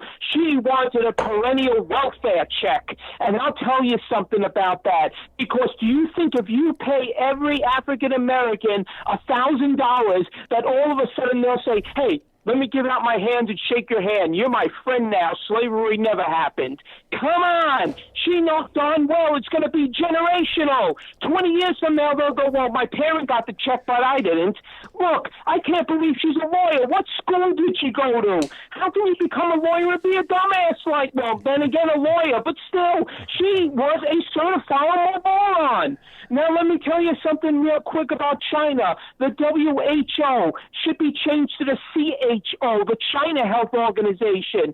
Trump was right to call him out. I say we drop him. We don't recognize him anymore. Did you see the reports coming out today about the crematorians that might have put people who were very sick, the elderly, in body bags while they were still alive and brought them to the crematorium? Did you hear that story? Yes, I did. Do you believe that? They took 70 and 80-year-old people who were still alive, and there's been numerous witnesses, not just one conspiratorial nut in China, and they brought them to crematoriums, and they were still screaming.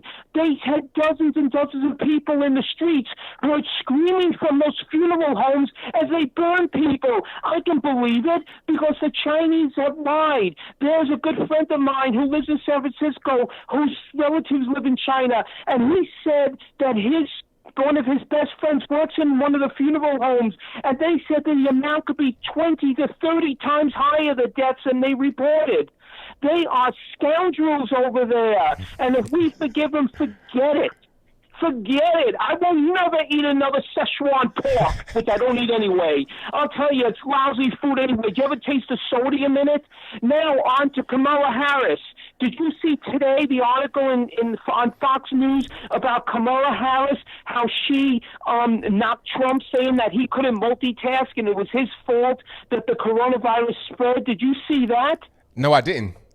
Yes, look that one up. Kamala Harris, first of all, you got to ask yourself, what's wrong with that woman's voice? She sounds like somebody's pinching her nose all the time. Who speaks like that? Now, I think that, now, yeah. Who speaks like that? What's wrong with the woman? What does she have, a deviated septum? Come on. She's saying that. She lost to a man who is non-compos mentis, Joe Biden. Imagine losing to your grandfather in intellectual debates, and she's saying Trump couldn't multitask. She couldn't even beat Cory Booker and Pete Buttigieg in debates. She was the one that locked up a ton of people for marijuana violations in California, lied about listening to Snoop Dogg 5 years before the albums came out and smoking a joint. She should get together with Pocahontas and crack a beer open. Remember that campaign thing with? So now what she's doing is blaming Trump. Look, Harris, state stinks. Everybody's fleeing it. Blame yourself. Now, real quickly, I just wanted to say that what you're doing is a good service, but what gets me a lot of times is the fact that this country right now is suffering, and it's suffering in the hands of Fu Manchu. Yeah, I said it. I said it. Let me tell you something. If people weren't scared, if we weren't whipped into being politically correct, then we would be having much less suffering going on now. And I'll tell you, did you hear the University of Michigan, where they put out a directive today stating that no hate speech will be tolerated? Well, I'll tell you something. Get yourself out of college. You ain't going to get a job out of it anyway. What are you graduating with? Women's study and a $40,000 a year, $40,000 debt? You're not going to get a job. You're finished. Just go out and learn plumbing or carpentry. That's who we need. Who are you going to pick on an island? A carpenter or a philosophy and women's study teacher? I would make sushi out of those two and eat them. That's what I would do if I was in an island. I wouldn't support them. They probably, who cares what happened, what Plato said 2,000 years ago? Who gives a crap? We need results now. Mr. Logan, I just want to say thank you very much for being on the air. Keep up the good work, and I'll tell you, always tell the truth, because even Jesus himself was crucified for telling the truth. And I'm not comparing anybody to Christ, but what I'm saying is when you tell the truth in this world, you'll often get stoned, and you got to have the strength to fight back. Thank you, Mr. Logan, and have a wonderful evening. Thank you for the call. All right, my man Red Pill Barista dropping them red pills all over the place. And I thank y'all for joining. If you like what you're hearing so far, hit the like button. If you're new to the channel, you're not subscribed yet, go ahead and subscribe for me. That'll help me out a whole lot. Let's get to some more calls. Let's go. Hold on here. Let's try 239. You're on the line. I'm speaking to. Hey, Anthony, how are we doing? Everything's great, man. Can't complain about yourself. No, I'm doing great. Let me just go ahead and... Sorry about that. I watch you while I listen. Oh man, what a week. Yet again. Oh, my goodness. I know you got a lot of calls, so I'm going to make this very quick. I know you heard about Alyssa Milano and the double standard. I know you had to heard about it. Yeah, I heard about that. I saw that. I was like, wow, but you know what? Not surprised at all. Yeah, I know. Here's my two questions. I always have two questions for you, so here's real quick my two questions. Question number one: do you think that this will get bigger and bigger and bigger? The whole sexual allegation with Joe Biden, with him, with this now that he is the front runner, not the front runner, but now that he is the legit, no one running against him nominee, now that Bernie came out, or do you think that the media is going to try to push, what I'm saying is no one's talking about this. This is actually what I'm trying to say. No one's talking about this mainstream media. Do you think that they're going to keep babying him and babying him and babying him, or do you think that it's finally going to get pushed out to the point where they're going to have to address it? Okay, what's going on is, see, Joe Biden has had allegations against him before. If not just a person saying that they did something, just some creepiness with some of the little kids getting a little bit too close, sniffing hair, stuff like that. And the media will ignore it. Matter of fact, if you bring it up, you may be considered a conspiracy theorist, a Russian bot, all kind of stuff. So the thing with any kind of person alleging sexual allegation, it will be ignored. With a person like Brett Kavanaugh, when they want to use it as a weapon against you, talking about the mainstream media, the liberal media, they'll do it. They talk about it 24/7. It don't matter if it's true, if it's false, if it has any kind of validity. If the person knows you at all, if they ever met you before, it doesn't matter. They'll use it to try and defeat you, to try and sully your name, to make it to where anytime somebody sees you, they think about that. But when it comes to Joe Biden and anybody on the left, they'll totally ignore it. Same thing. That's why Alyssa Milano did what she did. That's why she's supporting him. If it were a person on the right, she would talk about how this person has allegations against him 24/7, the same way she does with Trump. Right. Well, what I notice right now is that because it looks, and all the data is showing that coronavirus is is calming down. It looks like it. You know what I mean? With all the serious data, it looks like, because I was listening to Tim Pool. I don't know if you know who Tim Pool is, but I was listening to him, and they were talking about how maybe the next thing that they're going to try to push past corona is the rat virus, the bubonic plague that's surging again. And there was this talk from this one lady who she wrote this piece about how, I live with lupus and Trump is threatening my life because, he's making claims that, this one drug is going to save us all, and he's being very irresponsible about it, right? And they run that piece and everything, right? And now they're starting to very slowly very, very slowly run little pieces about the rat plague. And Tim was talking about it, and someone had mentioned that, like, they're starting with little pieces like, is it racist to call it the Black Plague, and what effect does that have on African Americans? And I'm like, oh my God, this is how it's going to start. As soon as this one goes down, they're going to have another one. But that's I was just thinking, like, the media is just, wow, the way that they covered news. This second question that I have is a question that was brought to my attention, and I wanted to ask you because I want your opinion on this. But with the way things are going, we can see that Trump is going to win in a landslide. I'd like to say a landslide, come 2020 in November. My question to you, which was a question given to me, was, how long do you think we can keep having a Republican in office? Like, with the Democrats being so the way they are now, when do you think we'll have another Democratic president? I don't know. It's going to be a while.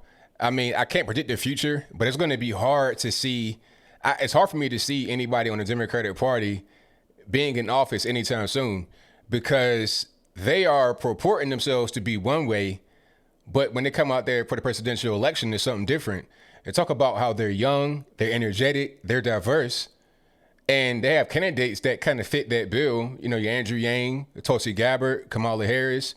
But then when it comes time to actually vote, you got 78-year-old white male had a heart attack, 77-year-old white male that is a dementia patient.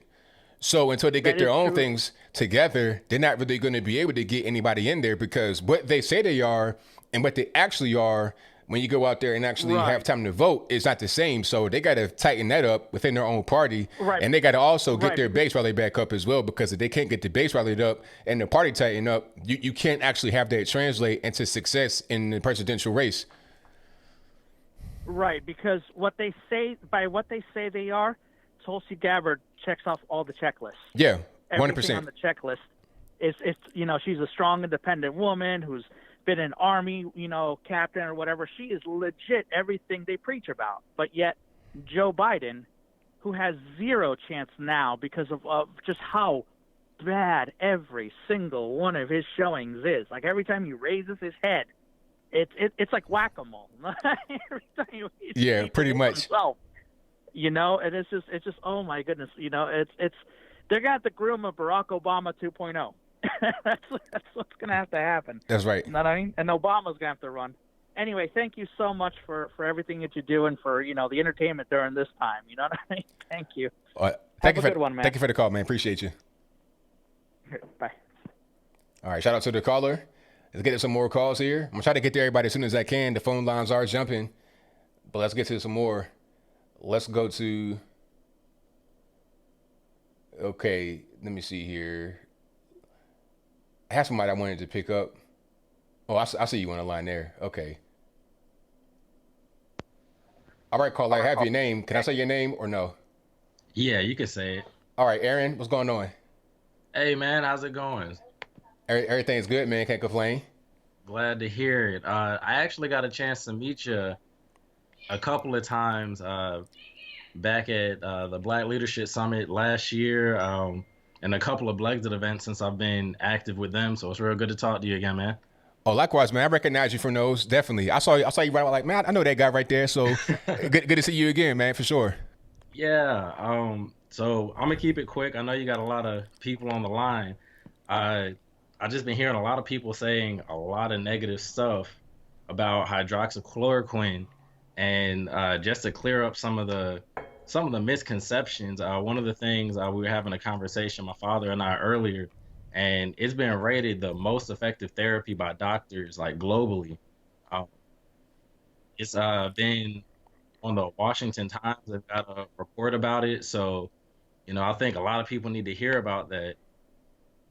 Oh, definitely. I mean, I think what's happening right now is that the media, they're trying to politicize it to try and attack the right. It's like, okay, take a day off for once. You're talking about people's lives here. It could be a life-saving thing. People are on TV talking about it. Doctors are talking about it. And other countries doing tests right now. And it's been around for a very long time. So it's not some kind of new experimental drug. I mean, let's let this get out here and put politics to the side and start saving lives. But Hey, some people, they think the game is the game always. They don't care if people die behind this. A prime example is in Michigan, where the governor had banned it, straight up banned it. But then a Michigan lawmaker was actually saved by the drug, almost died and was saved by the drug. And she was saying that she had a hard time getting it because of what the governor did. See, we talk about people's lives here. Put politics to the side, let the drug get out there and save some lives. Right. That was one of the things my dad and we talked about. What's her name? Whitset? Whitmer. I think. Yeah. Yeah. So, that's a really big thing. And then last thing I wanted to ask you about, down here in North Carolina, we've had some people be arrested for protesting outside of abortion clinics. We had some in Greensboro and Charlotte. And so with everything being shut down right now, and just having the necessary businesses open, how are you feeling about all of these abortion clinics still be open, knowing that their main thing, they get all of their money from the abortions themselves? It's really ridiculous. They shouldn't be open at anybody. I mean, there are some that are deemed essential. I'm not really sure why killing your baby is deemed as essential, but I guess they got pulled, they got connections or whatever the case may be. So it's really sad. It's really unfortunate. And my hope would be that they all get closed down permanently, let alone be able to stay open right now during the pandemic, where you can't even go into a fast food store inside the store to pick up your food. You got to go through the drive-through. So it's really a shame. Exactly. We've got people stacked up inside of these clinics in the waiting rooms, and yet we can't even get inside to get our burger. I feel that. Right. I appreciate you having me on, man. Big ups to you. And, stay safe, stay prayed. Thank you for the call, man. Definitely appreciate you. Yep, definitely. All right, shout out to my man, Aaron. Yeah, I recognize him right away. I remember I saw him at some of the events, the Black Leadership Summit and whatnot. Yeah, and the Blexit events as well. Shout out to Carolina. Yeah, them Planned Parenthood's got to go. We don't need them anyway in general, but they definitely got to go right now during the pandemic. What are you? And then if you're trying to, if it's about healthcare, then why be providing non-essential services right now? You see what I'm saying? During the whole thing, they probably would want to tell you to stay home if you're not truly sick, to prevent infecting others with any kind of disease, or to prevent from getting it yourself. But yet you could be elbow to elbow in an abortion clinic. What's really going on? I think after this, we're going to see a lot more information come out about who's pulling the strings here. But let's get to the next call. 214, you're on the line. Who am I speaking to? Hey, ABL, what's going on, man? This is Tariq, bro. All right, Tariq, what's happening? Nothing much, man. Just, the great news today with Bernie Sanders dropping out, man. I'm so glad to hear that because he's so weak, man. And, you lose. It's funny with the Democrat Party, bro. They lose by a man that doesn't even know where he's at, man. That can't even complete a sentence. You know what I'm saying? Like Joe Biden, like if you listen to Joe Biden, bro, I don't think I understand anything he says, bro. There's not a single policy that you can grab with Joe Biden.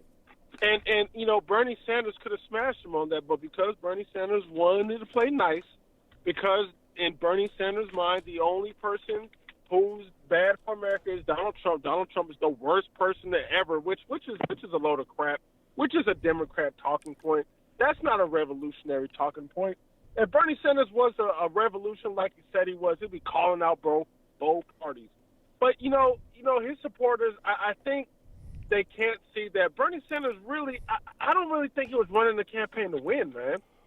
Like, you're too friendly and soft, and, like, you really want a man like that to really get in the office and fight power? Get out of here. So, yeah, man, I'm happy that Bernie Sanders is losing. And I don't, the progressives right now, you listen to progressive media, they are crying about the media coverage. I like I told you before, I have no sympathy for them. I'm happy this is happening for them. That's what they get. Because, like I said, when it was on the shoe was on our foot, and when Trump was being maligned by the media, when his own supporters was being maligned, when they were making lies up about Donald Trump, the progressives, what did they do? They went along with the lies. They said nothing. They didn't say that when they were lying about Trump being a Russian asset, that was simply to worsen the relationship between the United States and Russia, to make sure that Trump doesn't come up with any peace deal. And you would think that these clowns who talk about being anti-war would side with Trump on that. Would say, well, now, wait a minute. Maybe the United States should have a peaceful relationship with Russia. You didn't see the progressive media say, you dang sure didn't see the Young Turks say that. They're the biggest progressive media out there. What do? They went along with the Russian narrative. They say, yep, he's a Russian bot. Agent. Yes, he's got ties to Russia financially. Okay, all right. So now the shoes are on the other foot. Now they're calling Bernie Sanders a Russian bot. And, hey, and you know what, ABL, I'm sitting quiet. I'm not saying a word. You know what I'm saying? Now they're making fun of the Bernie bros. Now they're calling them sexist, misogynist. You know what? I'm not saying a word because you guys don't say nothing to us. And you know the thing is, bro, I know Bernie Sanders is not a Russian bot. You know what I'm saying? And I know that they are kind of unfairly maligning his supporters. But because these clowns who claim to be against the power structure, but then they side with the power structure only when it meets their narrative, they're not true revolutionaries. This is why the Democratic Party will never see change. And right now, with Bernie dropping out, you would think Cenk Uygur would say, you know what, I'm through with the Democratic Party. Y'all cheated us twice. No, he's still saying, no, we got to fight with inside the Democratic Party. And we're going to have to try to sway Biden to our views. That's not going to happen, Cenk. They don't like you. They coalesce around Biden to get rid of people like you. But yet you idiotically tell your supporters to still vote Democrat. Well, do you know what, Cenk? You're never going to get a Bernie Sanders. You know why? Because they're going to say, it doesn't matter. Shut up. Vote for our candidate, and you will do it, Cenk. Like, I swear to God, man, you should listen to Cenk. He's trying so hard to sound independent. He's saying, oh, well, I'm not going to prop up Biden. I'm not going to lie about Biden. Yeah, but you're still going to vote for him. Yeah, but you're still going to say Trump is the worst and blah, blah, blah. You're not going to hold your party accountable. So, like, shut up. So, yeah, bro, I'm happy this is happening to Bernie Sanders. He's weak. It's awake his entire week moving up that you cannot have Democrat candidates running who will not go after the corruption in their own party. Okay? You're not going to inspire nobody. So good for Bernie. You lost. Elizabeth won. All these clowns lost. It's because they wouldn't attack Biden, and they wouldn't even criticize Hunter Biden. They wouldn't even attack Obama's predecessor. They could have did it, but they didn't. So they lost. And this is good, and I'm happy. And that's pretty much all I want to say, bro. And thank you for the call, man. Definitely appreciate you. Take care, man. All right, peace. Great call from Tariq, as always. And I thank y'all for being here. The number to call is 434-658-1220. We got super chats on deck to read. Then I'm going to get back to the calls. Let me refresh this page right quick. Yeah, there's a whole lot of stuff going on. Oh, while I'm refreshing, I'm going to show you guys this picture right quick that Barack Obama's brother, put up. Okay, just so you can see Mr. Barack Obama's roots. And you can see, you got Michelle. Not sure who everybody is in the picture. That's probably his Kenyan, like uncle, something like that. I don't think that's his dad right there. It's probably like his sister or somebody. And somebody's right over there. Do you know who that is? You should know who that is. That's his mom, Miss Obama, right there. Okay. So yeah, it's just a little what they call it, flashback, little flashback Wednesday action for you. And that is her right there. Not those right there. I don't think that's her, but right there, that's Miss Obama, and that's Barack back in the day. So just a little something interesting for you. Shout out to Barack Obama. Like I said in the Jubilee video, the first black president. He has a white mom, and that's fine, because I guess in America, you could be black with a white mom, and that's fine. But I'll move on. Let's get back to the next call. All right, Matt, what's happening? Hey, how's it going? Everything's good, man. Can't complain. Hey, on her, that birth certificate's fake, man. Yeah, I'm not kidding. Have you ever heard of Subud? No. So the birth certificate was released by the Hawaiian HHS, or Health and Human Services Administration, and the woman that ran that administration was appointed in January, and the birth certificate was released in March, and then she died something like in April. She died. She was the only person to have died in a plane crash. And the plane crash was even videotaped from the inside of the aircraft. It was a Cessna Caravan. And she died of a heart attack while they were in the water, I guess. What's interesting about the cult Subud is it's a local cult up here in Seattle. And the cult is, it's got members, like 50 or 60,000 members across the world. But the woman that was that was appointed the Health and Human Services Administration, she was a member of the cult, and so was Obama's mom. Okay. The coincidence there is just profound. So Obama, when he was traveling around with his mom, she was kind of like a missionary for this organization, and that coincidence is just so profound. What's the chances of someone that had no healthcare experience whatsoever, gets appointed, releases the birth certificate, the only person to ever see it, and then dies? There should be an investigation. Wow. Yeah, that's pretty deep. There should be some kind of probe into that, because there's too many coincidences. Like I said, I don't own a tinfoil hat, but that one right there is just way too coincidental to have nothing be going on with it at all. Yeah. So Google, there was about 4 different dads in this whole dad equation. So it should be dreams of my fathers. But and I've got nothing wrong with, marrying multiple times or doing whatever you want. I got no issues with that. But just for coincidence, for your watchers here, bring up a picture of the Subud leader, Sabrakra was his name. Bring up a picture of him and Obama side by side. Wait, pause. So is this some kind of like East Indian type of thing? It's an Indonesian. Okay. Yeah, that's where it all comes from. That's why he was in Kenya. That's why she was in Indonesia. That's why they were in Hawaii. And so then they have a national headquarters here in, or they have a headquarters. It's not the national headquarters. They have one here in Seattle. But guess where the world headquarters is? Where is Chicago. Ah. Yeah, it's quite a thing. Yeah, so I see him. Sabakra Subud, that's his name. Yeah, and what was Sheriff Joe Pyro's posse's name? The Truth Posse or whatever. I can't remember what he called it. You had a guy that I don't think Sheriff Joe even knows how to use a computer that figured this out, which is pretty incredible.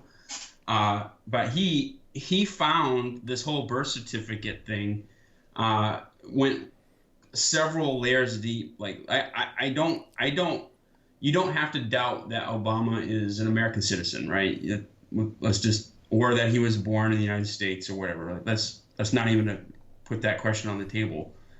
But she came into Hawaii with him and applied for a visa. And when she applied for Barack's visa, she actually filled it out using his Subud cult name, because they give you a different name, like a lot of cults do. Like you're no longer Matt, you're Moonchild. You know what I mean? Yeah. Something. So she actually filled it out with his. So his last name is Sabrakra, or his cult name is Sabrakra. I can't pronounce it, but I believe that this guy. I've seen enough. Am I 100% sure? No, but I believe that guy is the guy. That's his real dad, is the cult leader. Hey, I never heard that one before, but the guy looks a lot like Barack Obama. Like they could be brothers or cousins or something. So yeah, I'm gonna look into that whole thing. And speaking of cults, have you heard about Tulsi Gabbard and her cult that she was in back in American Samoa? No. Yeah, she was in like a East Indian type cult. Yeah. Really? Yeah, her family was in it. Like they won't call it a cult, but her name, not Kamala. What did I say? Tulsi Gabbard. Tulsi Gabbard, like her name, she's Samoan, right? Her dad is like half Samoan, but her name is East Indian. Like Kamala Harris's name is East Indian, but so is Tulsi Gabbard's name is. But see, for Kamala Harris, it makes sense because her mom is full-blooded East Indian. But for Tulsi Gabbard, nobody's East Indian. So where did that name come from? That's something that you might want to look into as well. I have to check it out. I mean, not all cults are bad. You know what I mean? I don't think Subud is bad or whatever either. But to do whatever you want to do. But there's a lot of weird circumstances around. Loretta Fuddy is her name. Her death in that plane crash, and it's an interesting hole to get down into. And did you hear that Bernie got kicked out of a socialism? Like in that. Wow, that's hilarious. How do you get kicked out of there? Like, what did he do to get kicked out? So there was a socialism up in Burlington. It was like a commune where people like the hippies kind of got. So I'm from New England, and the hippies were very. I mean, they would find like a spot in the woods and just set up shop. I mean, when I was a kid, you'd go hunting and you stumble upon a bunch of campers in the woods, and the trees were all grown in around them. There's no way that for the camp, and people were living out there. It wasn't to that extent, but there was a commune, and Bernie had heard that they were doing natural childbirths, and he was writing a whole kind of thing on natural childbirths of all things. But he went out to go work in the live and work in the commune and basically study there.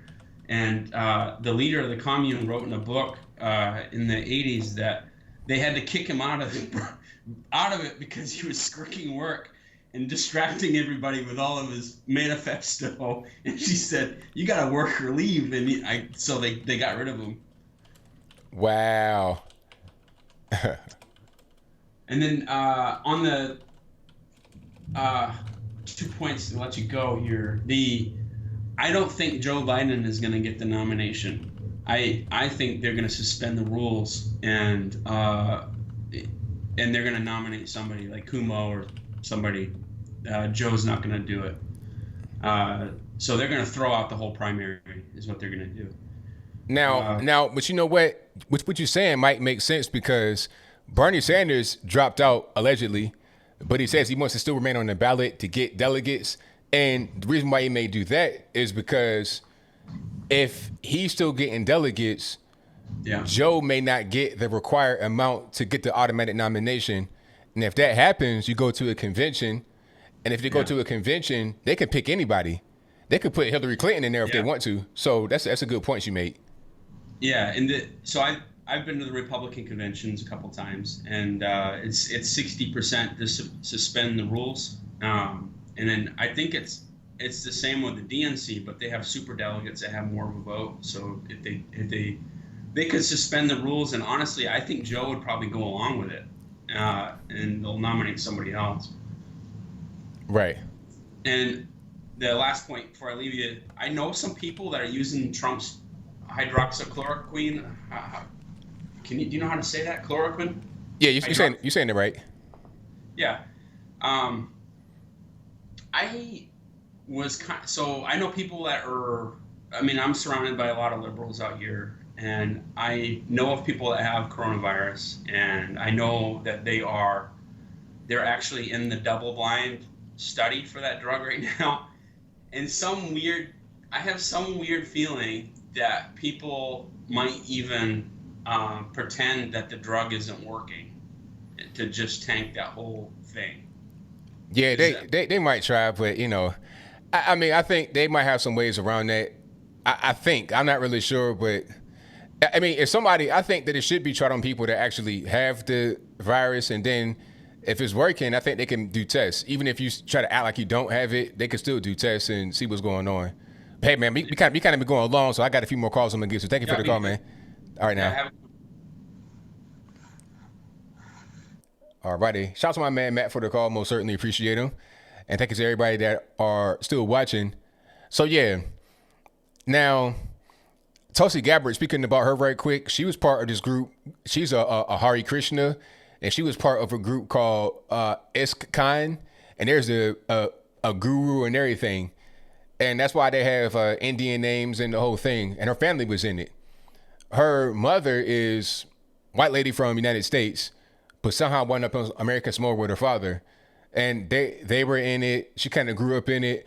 It has all the telltale signs of a cult to me, but what do I know? All right, let's get to some more calls. Let's go. All right, hold on. Let me see if I can do 561. You're on the line. Who am I speaking to? Hey, what's up, ABL? This is Dave from Southport. How you doing? Everything's good, man. What's going on? Nothing much, man. Everything is the same down here, man. It's crazy down here. You know, I'm a healthcare worker, so I'm a nurse, sorry. So, you know, I have to work in the front lines. Yeah, man. I can imagine how it is now. How was the place where you work? Is it like a madhouse? Is there a whole lot going on? Like, what's going on? Yeah, man. We have a lot of cases. We have a unit that specifically we have a lot of positive people, and we volunteer. And if you want to do it or not, but if you do it, they're gonna pay you 25% more. And but a lot of nurses don't want to do it because they, you know, some of them have kids, so they can't risk it because they don't want to get sick. So it's very busy. You know, it's getting worse, and now we're sending people out to nursing homes and the hospice as well. They're getting overwhelmed. So, wow. You know, Florida, we have a lot of old people down here. Yeah. So yeah, man.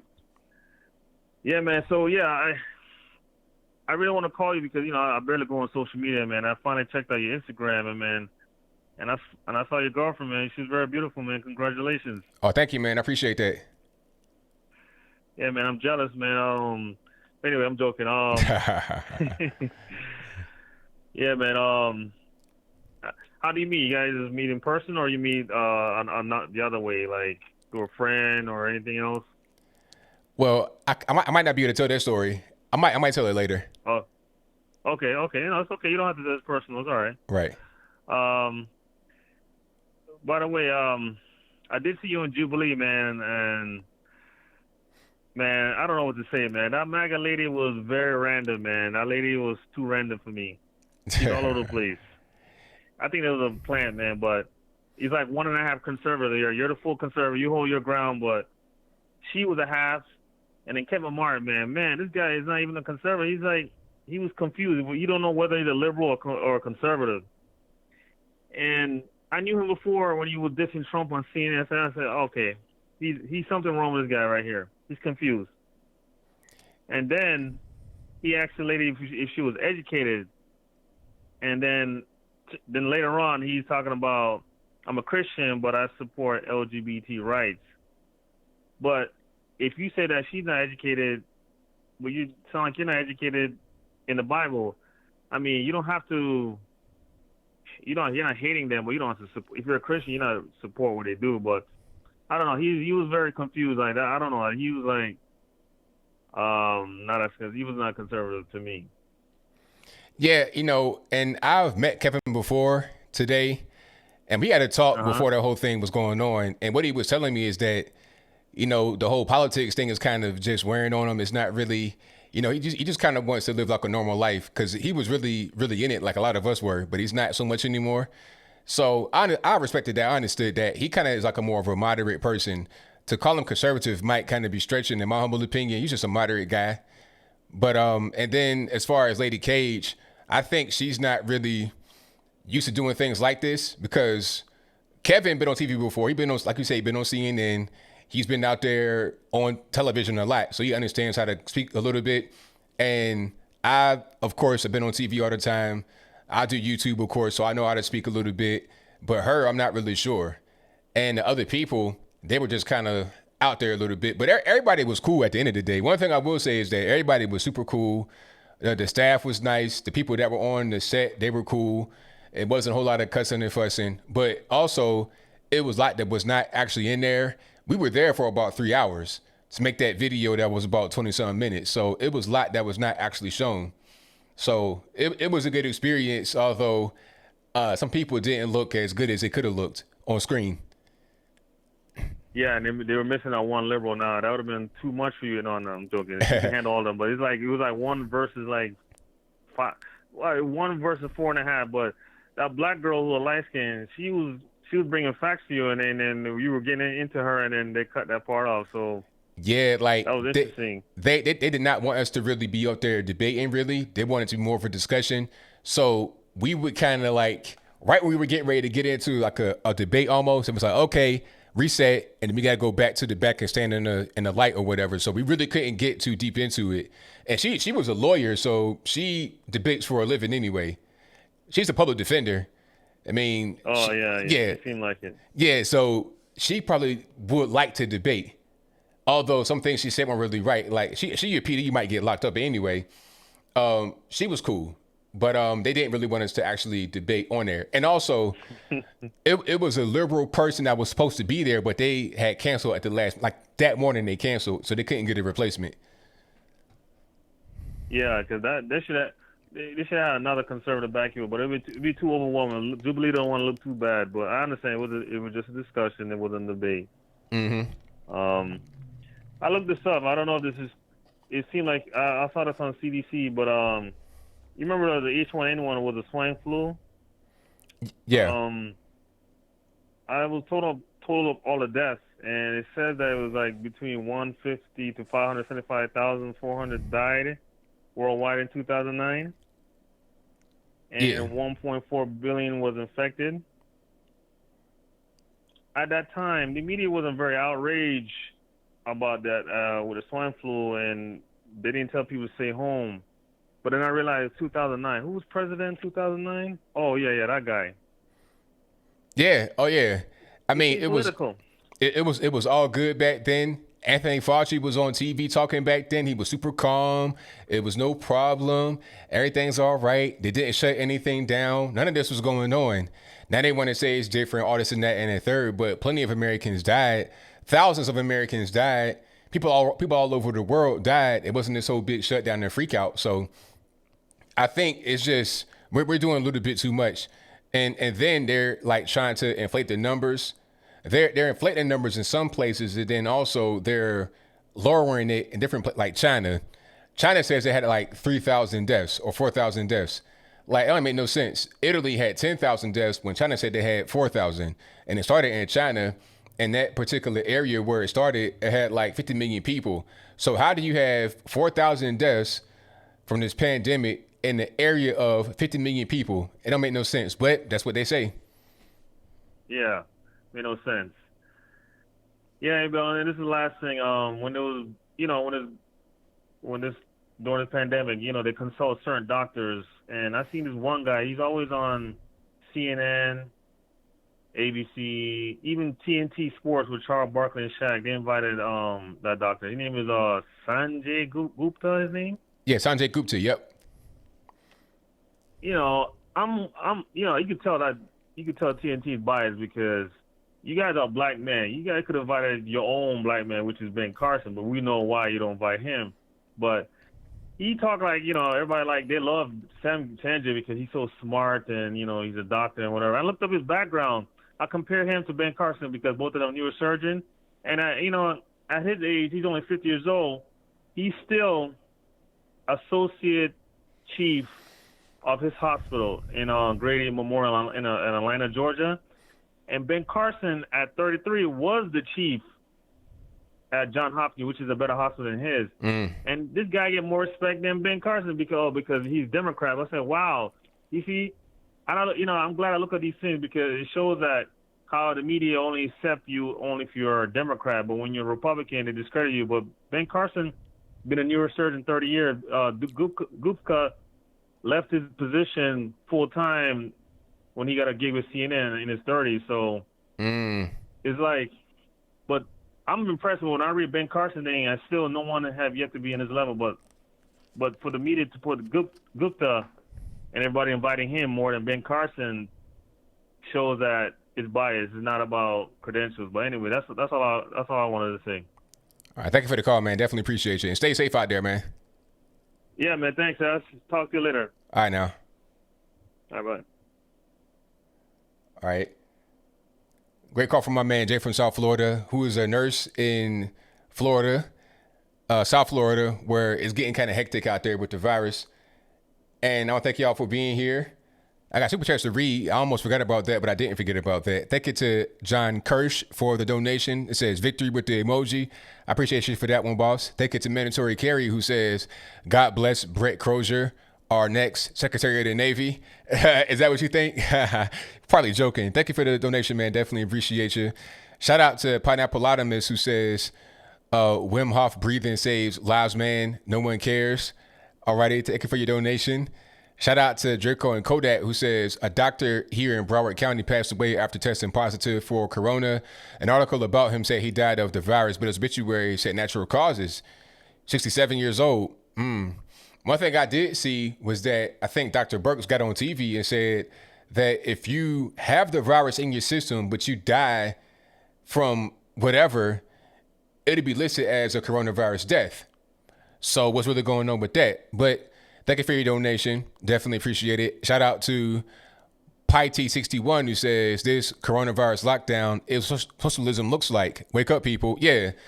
Not only not just the quarantine being inside your house, but also neighbors telling on you, you getting things rationed to you at the store. You could buy one toilet paper, one paper towel, and you getting kind of fed by the government, giving you checks. You pretty much got a begging bowl waiting for the government to take care of you. Socialism right there. I'm not enjoying the test run of socialism. Let's get back to not communism. Let's get back to capitalism and live life like normal. But thank you for your donation, man. Definitely appreciate you. And shout out to Patty Kistner, who says, ABL, are you going to take the COVID-19 vaccination when and if it becomes available? Absolutely not. I will not take any kind of vaccination. I've never had a flu shot before, and I didn't die. I'll be fine. I'm good. I'm straight. I'm not taking any kind of vaccination because I feel like the vaccination could be worse than getting the virus, depending upon what they put in it. I'm good. I'm good to go. And then the flu vaccine is only about 45% effective at most, between 40 and 45% effective. So why would I take that when it's not really going to work that well anyway? But thank you for your donation. I definitely appreciate you. Shout out to Sushi, who says, what a day. I was allowed to buy one pack of toilet paper at the store and Bernie Suspense's campaign. Win-win. Exactly. I was just talking about that. You're getting rationed. You're allowed to buy one pack of toilet paper at the store, one paper towel, one this, one that. I mean, the next thing is you can only buy this particular brand of a thing, that particular brand of a thing. You're limited in what you can do in your everyday walking life by the federal government, local government combined. I'm not really a fan. All right, let's get to some more calls. All righty, let's go. 206 on the line. Who am I speaking to? Hello? Yes, 206. Who am I speaking to? Oh, hey, this is Charles. All righty, what's going on? Hey, what's going on, man? So that's really interesting. So do you think with Bernie being out, they're going to try to have any type of contested or what brokered, maybe not sure of the terminology, convention when they do have it in August? Will he go to the convention or will he try to make the convention happen? Yeah. That's what I'm asking, man. I mean, of course, clearly, I mean, Joe Biden is ahead in the delegates, but still, I mean, who knows what the Bernie bros and sisters will pull out of their sleeves. I think he might want to go to a contested convention because although he's not running, he may want to help get Joe Biden out of the race potentially. I'm not really sure because he said that he's dropping out, right? But he still wants to collect delegates. So if you're dropping out, then you shouldn't want to get delegates because those should go to Joe Biden. So he's able to get the nomination outright. But see, if he gets delegates, then those don't go to Joe Biden and Biden may not be able to get the appropriate amount to secure the nomination. Then it will go to a contested convention. And then at that point, they could put whoever they want in there. They could put Bernie in there if they want to, although they won't. They probably put Hillary Clinton. Who knows who they put in there, but it most certainly wouldn't be Joe Biden if they went to a convention. No, it's most likely not, man. Because I mean, yes, ever since 2016 and this time, they're doing what they usually do, just making up the rules as they go. So there's no surprise there. But hey, at least to quote Jericho Green, Bernie Sanders can. Hopefully he'll stop harping on the darn billionaires. Yeah, it's like, oh, okay, suddenly you're about to get a fourth house, Comrade Bernie. So now that's looking good. Okay, so right. I know it's just crazy, man. Yeah, and then as for the WHO and the other organizations we mentioned, yeah, no, that's about time. But that'll take some time. Because I mean, going back to Slick Willie's last year in office. Remember his tenure was bookended, interestingly enough, by NAFTA in 1993 in his first year signing that, and then in 2000, in the last year, he only had 7 or 8 months left in office. Spring of 2000, signed letting China in the WTO, giving them favored nation status. It's funny about because back then a new type of Democrat, and then look at what happened then, and 20 years later, it's like, wow. And then it's crazy, isn't it, man? Yeah, it's wild. Yeah, no, definitely, definitely, and then that guy from, you said, is he from Eritrea or Ethiopia? I thought you said Eritrea, but some were saying Ethiopia. Eritrea, but Eritrea is like right there. So you could be from Eritrea originally, but you can go to Ethiopia to go to school and stuff like that. Cause it's a neighboring country. It's like, it might as well be the same country, but he's from Eritrea originally, the North Korea of Africa. Right. Very authoritarian like, yeah. And it was only about 92 or 93. It's fairly recent anyway that Eritrea did become independent from Ethiopia. So it's one of the same. I mean, similar but different. But not quite the same. But yeah. No, definitely. No, and hopefully, man, this, I mean, if people are getting this test run of socialism and seeing how it's like, wow, do you think more people are seeing what the mainstream media, what the mask is coming off even more? Do you believe that? Well, it's about the mainstream media mask off. I mean, that mask been off since 2016 when it was Trump versus Hillary Clinton. There was all kind of lies being put out there by the mainstream media about how Hillary Clinton would dominate. Trump had no chance of winning or next to no chance of winning. There were all kind of lies put out back then, and we've seen them progressively get worse. So at this particular point, there are no masks that are on. They're not even wearing the COVID-19 mask. They're wearing just their regular faces, and you see exactly who they are. So at this particular point in time, we know what's going on. But hey, I got a few more calls on the line. I'm going to get to those. Thank you for the call, man. Definitely appreciate you. Hey, man. Sorry, I got a little nervous. I had some notes there, so I kind of forgot. But anyway, I appreciate you for taking my call in, man. So, yeah. Thank you for the call, man. Definitely appreciate you. Okay, take care. All right. Yeah, talking about the guy, Ghebreyesus, Tedros Adhanom Ghebreyesus. I know I'm butchering his name. He is from Eritrea, but Ethiopia is right there. You can go to Addis. It ain't that far. It's far, but it ain't that far.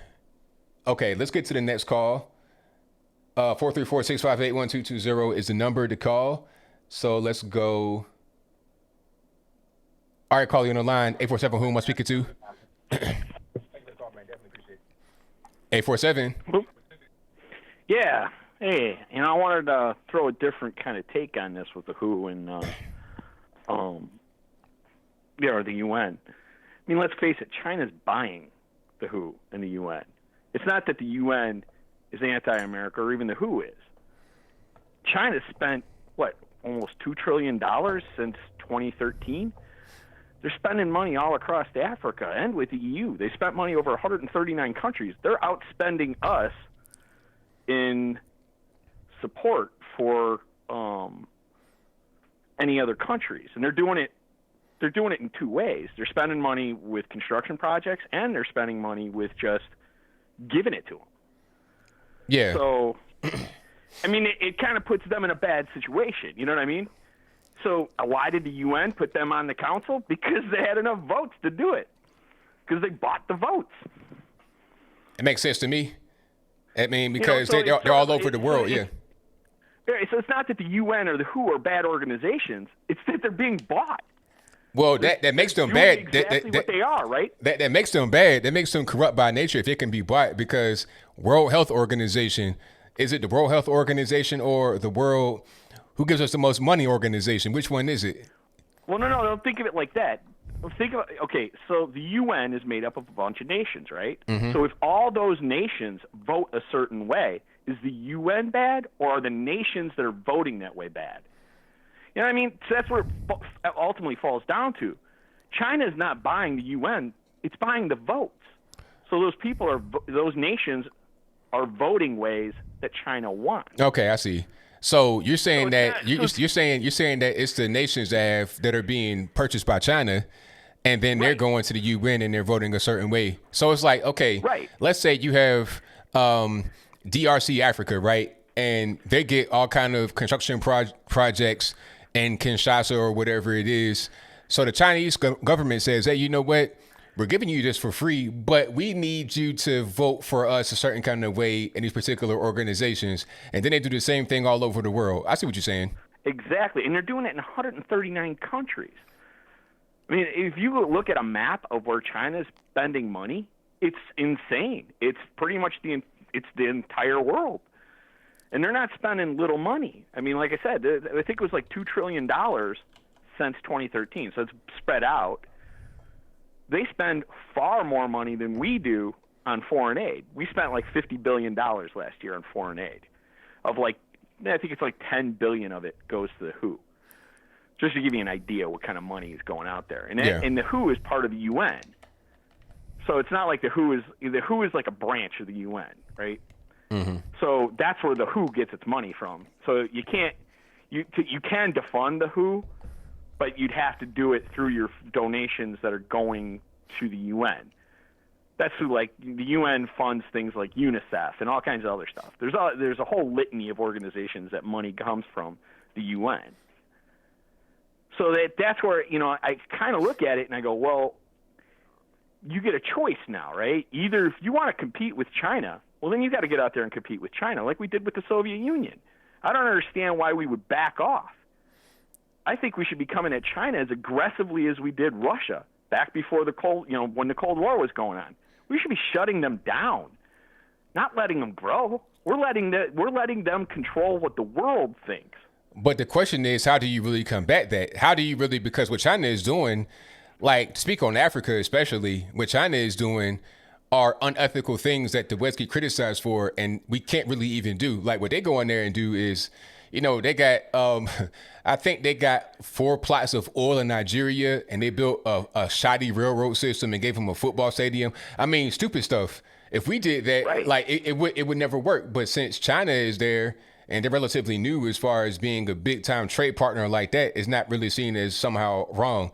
And then as far as the money that they're giving, they're giving the money to just some random guy. Like a prime example would be Eswatini, aka Swaziland. They'll give the Swazi king, a bunch of money. Meanwhile, the citizens of the country don't get a dime. And the people that run it, they do whatever they want to do. So it's like they're doing. We got to figure out a way to deal with that, though. So that's the same thing the Soviets did. Yeah. And you can't act like they did the same kind of stuff. They propped up dictators all over the place.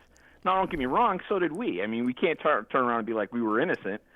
I mean, we propped up dictators too. Yeah, so it's like, do we go back to that? Do we start now, propping up dictators, or how do we really? Because that's what they're doing. Well, you got to start thinking about how you want to do with that, or you back off, right? You can take the attitude of we're going to get out of the UN and we're going to get out of the WHO and everything else, but then you're isolating yourself, and I don't know that that's a good thought either. You know what I mean? That's not a winning.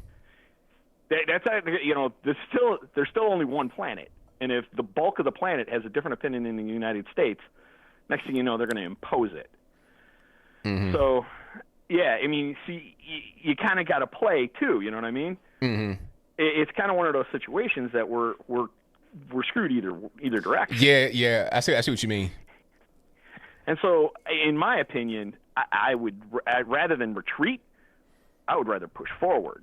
Okay. I would look at something like that and be like, no, China should back the hell off. I would do things to start doing things to prop up Taiwan.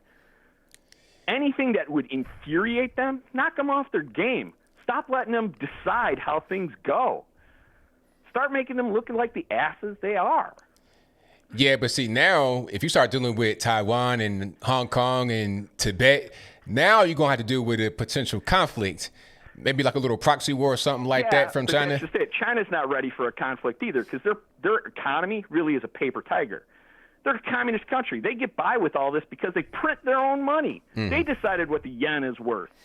They decide what their money's worth because their money's propped up by their labor. Yeah, So, pretty much. So they're really, there's nothing backing their money.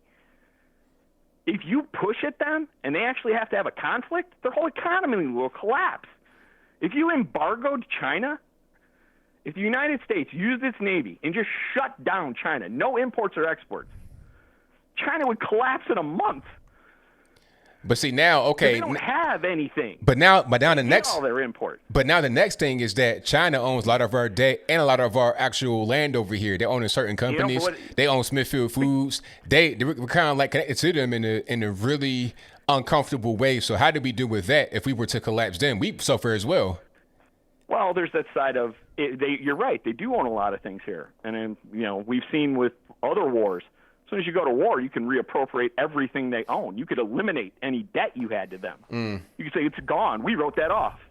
We're at war with your government is an enemy of the people. So would that be the answer? Would that be the answer to just go ahead and? Well, I'm just trying to say that's where they're stuck, and I think they would negotiate before you got to that. Okay. I think the Chinese aren't stupid. Yeah. They know that you got that power, so they'd go, "Damn it." Yeah. Okay. Right. That's a good just point. saying, unless you stand up, why would they stop, man? That's like the bully on the street. If you don't stand up to him, he's gonna bully you. If you keep backing down, they're gonna take advantage of that. Yeah. Okay. I see where you're coming from. That's where I'm coming from, and so I kind of look at it as rather than back off, why wouldn't we push forward? Right. And then the other thing that the drug in question, I always mispronounce that. My wife actually takes that. I don't think it's actually going to cure the virus. What it does, though, and it's going to be I think it's an effective treatment. They use that drug with a number of autoimmune diseases. That's why you hear people talk about lupus. They use it with rheumatoid arthritis. They use it with a number of other autoimmune diseases. It really is effective at reducing inflammation. One of the big problems with coronavirus, you might have heard people talk about scarring in the lungs. That you get scarring in your lungs from a bad case of the flu. When your lungs get irritated, the coronavirus gets up in there. It causes damage because your body causes inflammation to try to fight the disease. Yeah. And so when you take that drug, it's going to reduce the amount of inflammation. It's going to actually cause your immune system to respond less aggressively. So that gives you time then for your own body to fight this virus, because there is no right now that we know of, right? Because it could end up being true, right? There is no vaccine for this, so your body's got to win the fight. You got to give it time. And, right now, between the inflammation in your lungs and the attack on the lungs, I think some people, especially if you got pre-existing conditions or older, things like that, right, it just takes them. It takes them before they have a chance to win the fight. Right. It makes a lot of sense. Makes a lot of sense. But I got a lot of calls on the line. I'm going to get to a few more. Right. So thank you for the call. Definitely appreciate you. Peace. All right, peace. All right, shout out to the caller. Great call. Yeah, so, from what he was saying, if you do stuff like that, because South China Sea, that's very sensitive right now. Very sensitive. If you do stuff like that, if you're trying to, blockade China, man, you're talking about a war. That's what's going to end up happening. That's, or you got to just pretty much gamble at that point. And if you are the guy that's if you have the finger on the button, are you willing to take that gamble? you could say, all right, let's be aggressive. Let's back them into a corner. And you got to be able to kind of call their bluff. They could say, look, we have weapons to shoot satellites out the sky. We can shoot your Facebook out the sky. We can shoot your GPS out the sky. We can hit you with an aircraft, a missile. We can do whatever. We got military in the South China Sea. We can hit your nuclear carrier. We could do all of that stuff from China. So what are you trying to do? Or you can just, you could call their bluff on that. And it's kind of like playing chicken. Who's going to flinch first? And you got to be willing to play that game. And if you're not, I don't know what else you can do. But shout out to everybody that's here. Thank you all for joining. Thank you to the super chatters right quick. Shout out to Hot Wings, who says Brexit was going to finalize December 31st. Hashtag COVID hoax. So was Brexit put off because of the China virus? Interesting. I didn't know that. Thank you for the donation and the words and the information. Definitely appreciate you. Shout out to Cal, who says, thanks, ABL. Thank you for your donation. I appreciate it, boss. Thank you to C4 Cypher, who says 21st century is looking like 20th century plus. Exactly. It's looking kind of rough out here. Thank you for that. Shout out to Eddie B, who says, ABL, keep interviewing this guy. That was a guy that was just a previous caller. Thank you for your donation, boss. Definitely appreciate you. Shout out to Liza Jean, who says, honored to be here with y'all. Heart emoji from Canada. Thank you for your super chat and your very kind words. Definitely appreciate you. Shout out to Emmy Black, who says, God bless your show. You're one of my favorite talkers on YouTube. You are no nonsense, sober, and hilarious at the same time. Thanks. Keep it up. Hey, thank you for your very kind words. I appreciate you, and for your donation for sure. Yeah, but we got to cut ties with China. Ain't no question about that. But yeah, see, the thing about China and these nations, they're doing unethical things, improper things that could cause some of these nations to rise up against them in the future. And you don't really want that type of, it's kind of a balancing act with them. They're a big state. They got a lot of money. Well, what could be considered a lot of money, a lot of manufacturing power, a lot of influence. Sorry for the ring. That's not my fault. Okay, let me get to the next call. All right, calling on line 7, who am I speaking to? Hey, man. What's going on? Hey, so the World Health Organization now is corrupt, but when we had the COVID-2 wasn't corrupt. When we had the H1N1 wasn't corrupt. When we had SARS was not corrupt. So what happened? Why are they all corrupt all of a sudden? No, they've been corrupt. They also messed up Ebola. But they weren't corrupt before, though. Remember, we had the pandemic team in China. We have working with the World Health Organization, working with the CDC. Remember that time when the SARS was supposed to come here and we settled because we tackled the problem over there before they got here? We can't deny that the president was advised by the World Health Organization in December 14th. It was told by the intelligence team in December 12th, the whole week, and it was told in February. What did he get told? What did he get told? He told them, Dr. Fauci, Deborah, they all told him in January. The intelligence community, the CDC told him, this is what looks like a pandemic. They weren't sure a pandemic because in order to have a pandemic, you got to have, the people infected have to be a lot of people. The transmission had to be easy from person to person. So they weren't sure. But they said, look like it is a pandemic coming in. The World Health Organization report, according to China report, China didn't play by the rules, and we should know that. That's why we have a pandemic team in China working with the World Health Organization, working with the UN. The pandemic team in China was eliminated by the Trump administration. That's not true. So now, it is true. No, it's not. I'm gonna tell you what happened. He consolidated the teams to put them together so they can work more effectively. He did not eliminate the team. But go ahead. The pandemic thing. Look, you gotta stop saying that he eliminated the team because he didn't do it. So you can move on with your next point. So what happened? Tell me what happened. I just had to say it. You weren't listening because you don't talk all the time. You don't listen. You want to talk all the time and not listen. Huh? You reorganized the team. That's what you're saying. I said he consolidated the team. He put them together so they can work together and be more efficient rather than having fragmented teams that were not communicating with each other. Okay, so what happened with the team that was in China? Because we have a headquarters. I've answered your question. Move on to the next thing. So what the pandemic team told him in January 14 then? What they told him? I don't know. You tell me. They told him there was a pandemic on the way. This was a pandemic situation. We need to practice social distance. We're going to have to shut down the economy for a while until we figure out what's going on. First of all, it dismantled the pandemic thing because when the pandemic... All right, so I'm gonna mute you again because I told you not to say that no more because it's not true. So move on with your next thing. Testing then. Huh? With the other pandemic thing, why there was lack of testing? Was there a test at that point?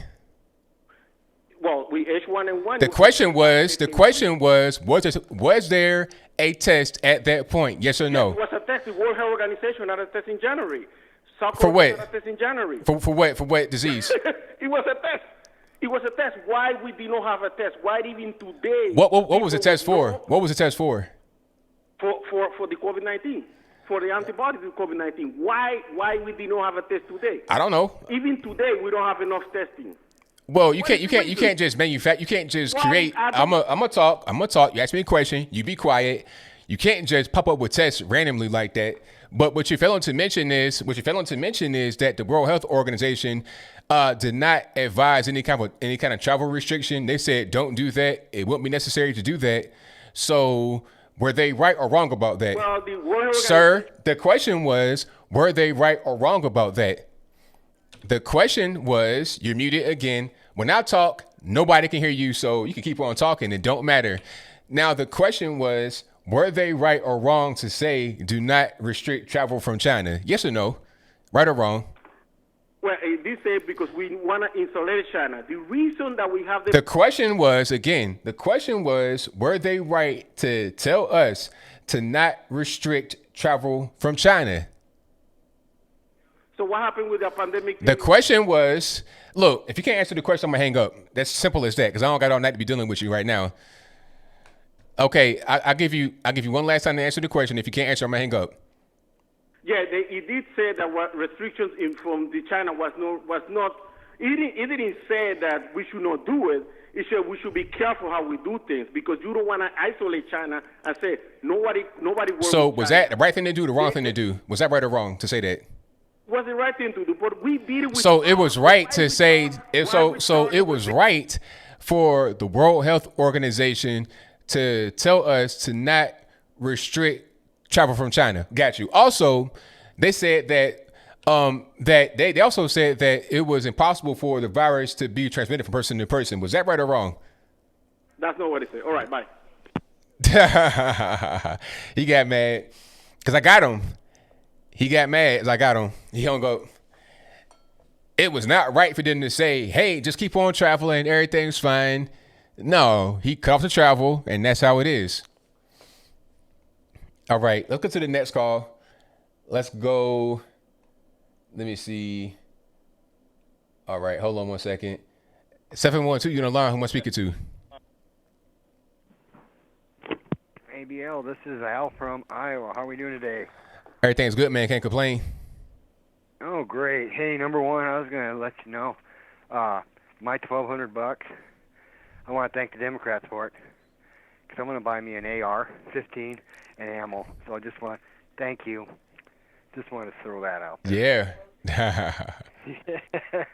they hate that anyway, so I just want to throw that out there. Yeah, that's what I'm going to do with my money. But I kind of want to talk a little bit about... Sorry, I'm out of breath. Kind of want to talk to you a little about the White House Correspondent Associations. You know, we had, I think, a video a while back here. They kicked out AON, and yet they had a company come in there called Phoenix. They're based in Beijing, China. They're a satellite of Hong Kong. Did you catch that or anything on that where Trump asked her, like, who you with? Yeah. Now, the person said that we're based out of Hong Kong with Phoenix TV, but you know that's not necessarily true. It's halfway true. That's what they do a lot. You know, they'll lie and say things aren't really true. First of all, the person was not a Hong Konger because she had a straight mainland Chinese accent. Hong Kongers speak a lot of English because they were a British colony kind of up until the 90s. So they speak English and they don't speak Mandarin, they speak Canto. So she had a mainland Chinese accent. That's the first thing. Second thing, the company may have a headquarters in China, but ultimately it's run out of Beijing. And one of the guys that runs it used to be a CCP propagandist. So he was right to ask that question, and he caught it right away. He understood what was going on. It was a Chinese operative spreading propaganda in the White House. It was crazy. Yeah, exactly. And I'm gonna let people need to know. Look how sharp he was on that. I didn't even catch it till after, he basically said, "Hey, you're making a statement instead of asking a question." So he's President Trump is very sharp. But I kind of want to also talk about I got a couple questions here for you, actually. Who actually created this White House Correspondents Association? Why? I mean, what I see from them is that they're pretty much all leftists, and I mean, let's face it. They are, because they got CNN, MSNBC, ABC, CBS, those major players, and then Fox really don't want to say too much, because if they do, they might get kicked out. So who actually created this White House Correspondent Association? Do you know? It was created at a particular point in time. Hold on. I think it was created. I forget exactly when it was, but there was a rumor that a president was having. It was rumored that a president had a congressional committee that was selecting who could be in the White House press briefing room and who couldn't be. So to remove any kind of partiality, they put in an independent organization that would be able to select who could be in there as a journalist and who couldn't be.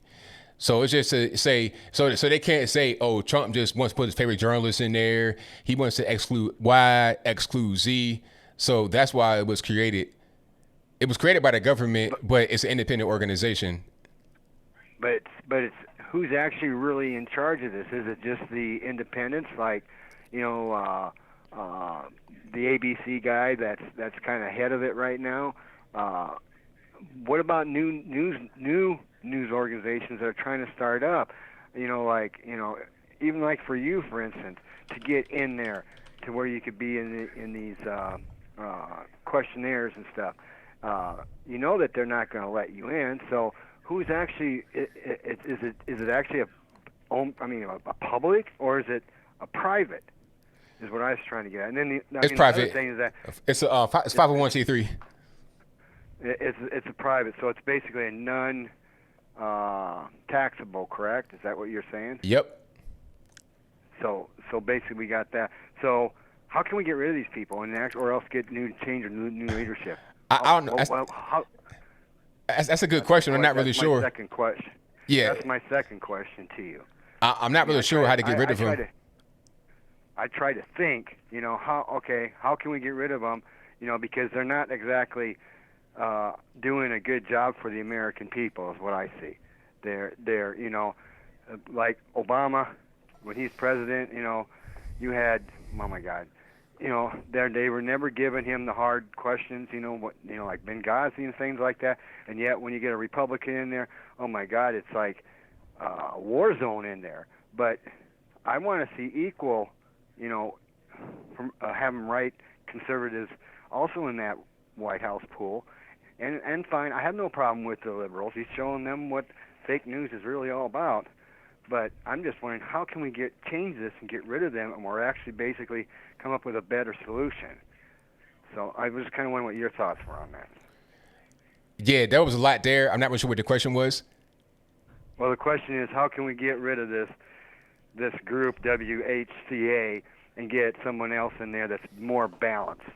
Well, it's a group with officers in it. It's a lot of people that run it. It's like, I think it's about 10 people that, you have officers and you got board members and a director. So either we change you can't really change it from the government level because it's a private company. So either you just revoke their access completely and replace it with something else. I'm not really sure what it can be done. But so would that have to be done on the presidency, or would that have to be done by an act of Congress, or we the people need to basically go in there and basically protest it? I think that what would happen is we have to go in there and protest it, because I'm not really sure how it will be revoked. Because one thing about it is that you have to be granted access to the White House, even if you're the White House Correspondents Association, you still have to be granted access to the White House. So what could happen is that they have their access revoked, but I'm not really sure what can be done aside from that as far as any kind of official law or whatever. It's just, yeah, I'm just trying to figure a way, how can we get rid of them or get something that's more balanced instead of just one-sided. Right. That's all I'm thinking. I got you. But just your thought here, that's what I was looking for, and thank you for it. I love your show, always do. You do always do a good job. So thank you, ABL, and you have a good evening. Thank you for the call, man. Definitely appreciate you. You bet. Bye-bye. All righty. Shout out to the caller. Most certainly appreciate him. Let's get to a few more. 718, you're on the line. Who am I speaking to? Hey, what's going on, ABL? This is Manny from NYC. What's going on, brother? Everything's good, man. Can't complain about yourself. Good, man. I'm so happy. I'll always try to call whenever Ivan calls, and I never get through. I'm so happy that I'm at least a second call afterwards. I'm glad you're on. He's such an imbecile. He's such an imbecile. Okay, one, the WHO pretty much got everybody attentions low when they said that there's no person-to-person transmission. That's one. Two, the WHO criticized the U.S. Over the closure of the border, which even Dr. Fauci agrees that was the right call. Like, this guy, where does he get the information? How about you listen to the debate? All he wants to do is yell and scream and get his point across. He does not know what he's talking about. I give you so much credit putting up with his nonsense. I'm telling you, ABL, it's insane. It's insane. Like, whenever he calls again, I need to write down the things so if I ever get through, I could just give the straight facts. Yeah, it's crazy. I hear you, man. No, but no, I'm over here, NYC, law enforcement over here. So, but yeah, it's a ghost town over here. You know, it's definitely a ghost town. You know, people make it seem like it's the apocalypse. It really isn't. The streets are deserted. The ABL, like it's definitely serious, but it's not dire the way the media makes it out to be. You get what I'm saying? Like, certain parts are getting hit more than others because I don't know if you've ever been to New York and been to some of these crowded places. Like, you know, you hear the president talk about Elmhurst. Elmhurst, Queens is packed. Anybody who's from New York will tell you it's packed. I mean, people on top of people. I mean, nice neighborhood, but it's just everybody's condensed. So certain places, like certain hospitals in certain parts of the city has tons of hospitals. And not every hospital is overwhelmed like that. Some of them are. It depends on the volume of people in the community. You get what I'm saying? Yeah. So the more suburban areas of New York, because we actually do have some suburban areas, the hospital aren't as overflowing with people. You get what I'm saying? Mm-hmm. So that's actually what you see, especially in Queens. And Queens is such a packed community that unfortunately one of the hospitals belongs to that place. It's getting overwhelmed. Not over, but you know, it's definitely beyond the max capacity. But again, from law enforcement, we have to go into hospital all the time. ABL, New York, hospitals in New York are usually crazy. Like, they're usually packed, especially on the weekends. They're usually packed. So I could see certain hospitals getting overwhelmed, so they're already packed to begin with. On top of that, you add COVID patients to that. So that I could see. But I listen to other YouTubers like Tim Pools and stuff like that, and they make it seem like it's like the apocalypse. Listen, things are serious out here. They are obviously with the epicenter of the states, but it's not like the doom and gloom when people, you know, like New Yorkers are being nicer to each other. Where, you know, dealing with it. You know what I'm saying? Not everybody, because I'm sure you've seen that video of these officers getting attacked out of nowhere. I did see that. Yes. Yeah, ridiculous. You know, really ridiculous. You know, we're out here trying to do our thing. You know, trying to keep societally, you know, everybody calm. You know, because even people that aren't law enforcement, they appreciate the fact they see us out there. But for the most part, things aren't as doom and gloom as they seem. And in the news. I mean, obviously, where things are serious, everybody knows it's serious, but people still driving around, people going for runs, going for walks, so we're holding it together out here. We're trying out here, especially the first responders. We're out here trying to keep everybody, at least some type of normalness, so people won't lose completely. But again, like you saw in that video, you see what we're working against, unfortunately. Right, man. Absolutely, man. Thank you for the call. Definitely appreciate you. Yeah. Listen, keep doing your thing, and I promise you, next time I'm gonna write down all the wrong things he's saying, just so if I'm able to get through, I can just hit one straight back. Because listen, dude, you have the patience up to say it. Let me tell you, man. No doubt, man. Thank you, man. Appreciate you. Listen, have a good night, man. Stay safe. All right, shout out to the caller. We got a few more calls on the line I'm gonna get to. I got about 10 minutes left. Wow, the show flew on by. It's already almost 11 o'clock. Good grief. All right, let's get to a few more. Let's go. Okay, let me see. 780, you're on the line. Who am I speaking to? Anthony? Yes. Is this you? This is Liza Jean. All righty, what's going on? Well, we're all still alive, aren't we? We sure are. I just want to give you one piece of information and then ask you a question. All righty. My information is that my mom is in a home, and I've been here 2 years visiting with her and driving with her, and 4 days ago, I took the things that she needs to the home, and because of all the social distancing, I got to go through the main door, and they kind of slid a tray to me, and I had to put what I was giving her on the tray, and then they slid it back to her. When I went there yesterday, they opened the door, and they whipped this thing down, they whipped it 10 feet to me, so I'm putting the Tim Hortons and, my mom's favorite things. She's 95, right? On the thing, and then I shove it back up to them, and it all needs to be sterilized. The world is going crazy, but I have a very serious question to ask you. In the back of my mind, I think a lot of this distraction, do you think, and I'm listening very carefully to your answer, is Hillary running? That's a good question. I don't know if she's going to run. I don't think she will run.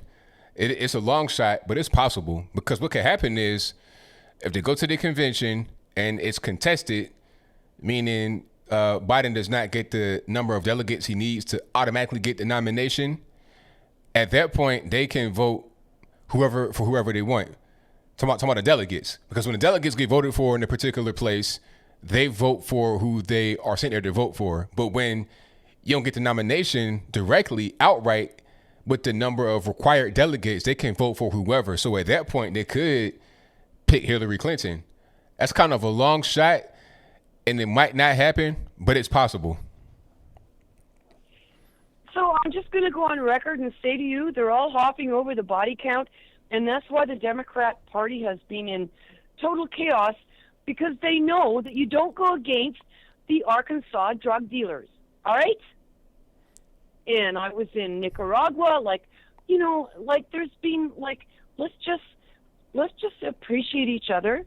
What I love is that I really see people there's even social distancing where I live between vehicles. The whole world is under lockdown. What I love as a teacher, I love that parents are at home.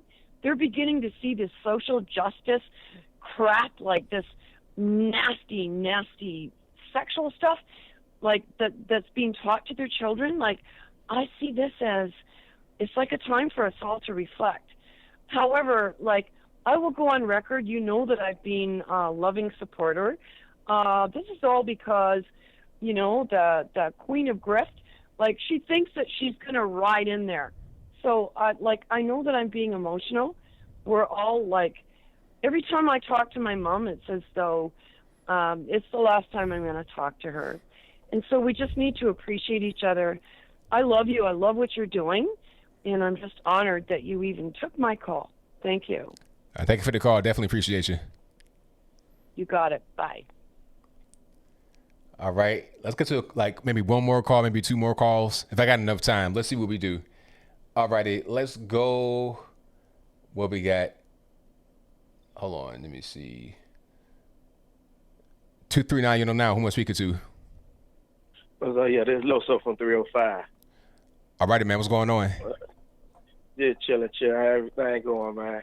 Everything good, man. Can't complain. Yeah, I see. So I guess it gonna be like we expected. Oh, creepy sleepy Joe. That's right.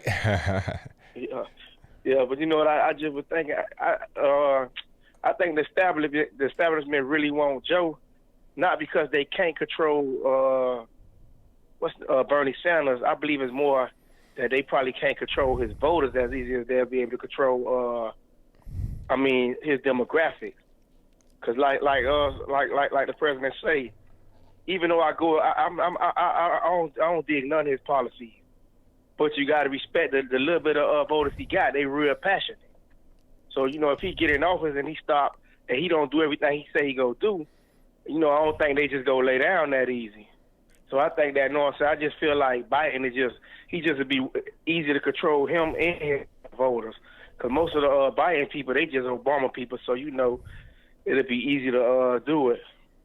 That's a good point. Thing, that's what I was looking at, because I don't think I think Bernie will get in there and do everything they say. He been doing it. You know what I'm saying? He part of the establishment. Right. Exactly. Yeah.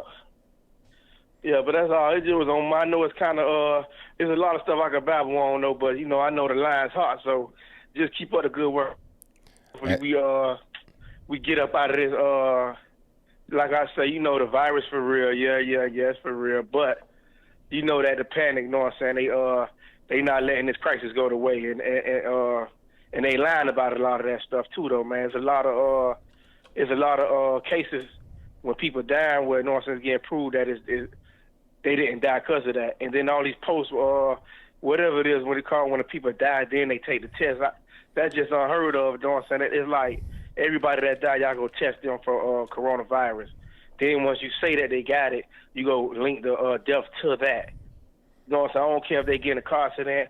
I don't care if they do what you call it when they jump out of the airplane and forget the parachute and die. You go say that's coronavirus. So you know what I'm saying? It's like that's crazy, but yeah, man. When we get through this, there ain't no stopping President Trump, man. Just keep up the good work, man. All right, thank you for the call, man. Definitely appreciate you. All right. Yeah, it's a good call. Right on point. Absolutely on point. And I thank y'all for being here. You guys have been great. That's pretty much a wrap right there, because I know we're about to be 11 o'clock. I got super chats to read, and I got to go ahead and tip on out. So thank y'all for being here. Definitely appreciate you. It's been a good show as always. Shout out to the moderators doing a great job for keeping everything in line. You know, because we got a few trolls that were in the building tonight. Shout out to Shreves, Liza Jean, Michelle A, Bill from the Hills, Killer 99. Who else? We got everybody in the chat doing their thing. Shout out to the super chatters right quick. Thank you to, let me see. Okay, let me see where I'm at here. Thank you to Matthew Richardson, who says, I think Bernie needs X number of states delegates to give a speech at DNC. I think Biden would decide who speaks otherwise. Okay, I didn't know that one. Thank you for that.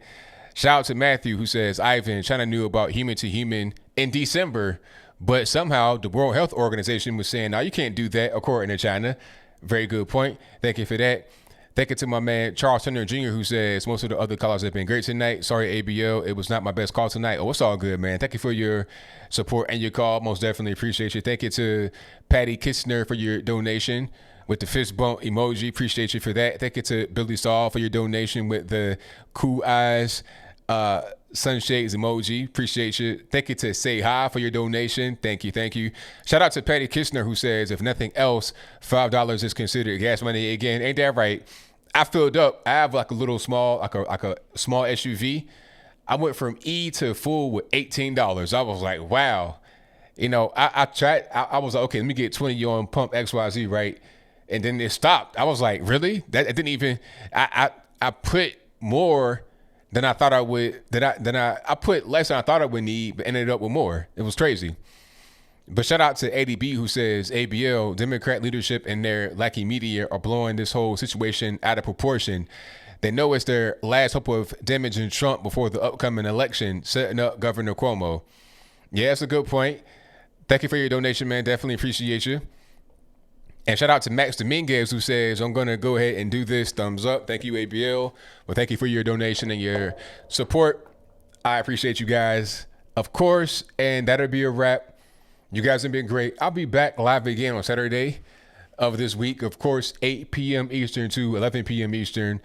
As always, I'll be doing all kind of videos all throughout the week, all kind of pre-recorded videos all throughout the week. And also, if you are not familiar, this show will be available on your favorite audio streaming platform. I think I have it available Friday morning for the Wednesday show, and then Monday morning for the Saturday show. It'll be available on Apple iTunes, Google Play, Stitcher, Spotify, Anchor, a lot of different platforms. And if you want to subscribe to one of those, a link for that is in the description box. There is also an RSS link in the link. So when you click on that link, you can go to the little page. It'll be a RSS right there, and everything is right there. Also, go to my website, anthonyblogan.com. I'm in the process of renovating it. I'll be having original articles on there, my stuff, links to everything I got going on, my mailing address, all that good stuff. Links to everything will be in the description box. But that is all I got for now. So until next time, y'all be safe. I'm out, and peace.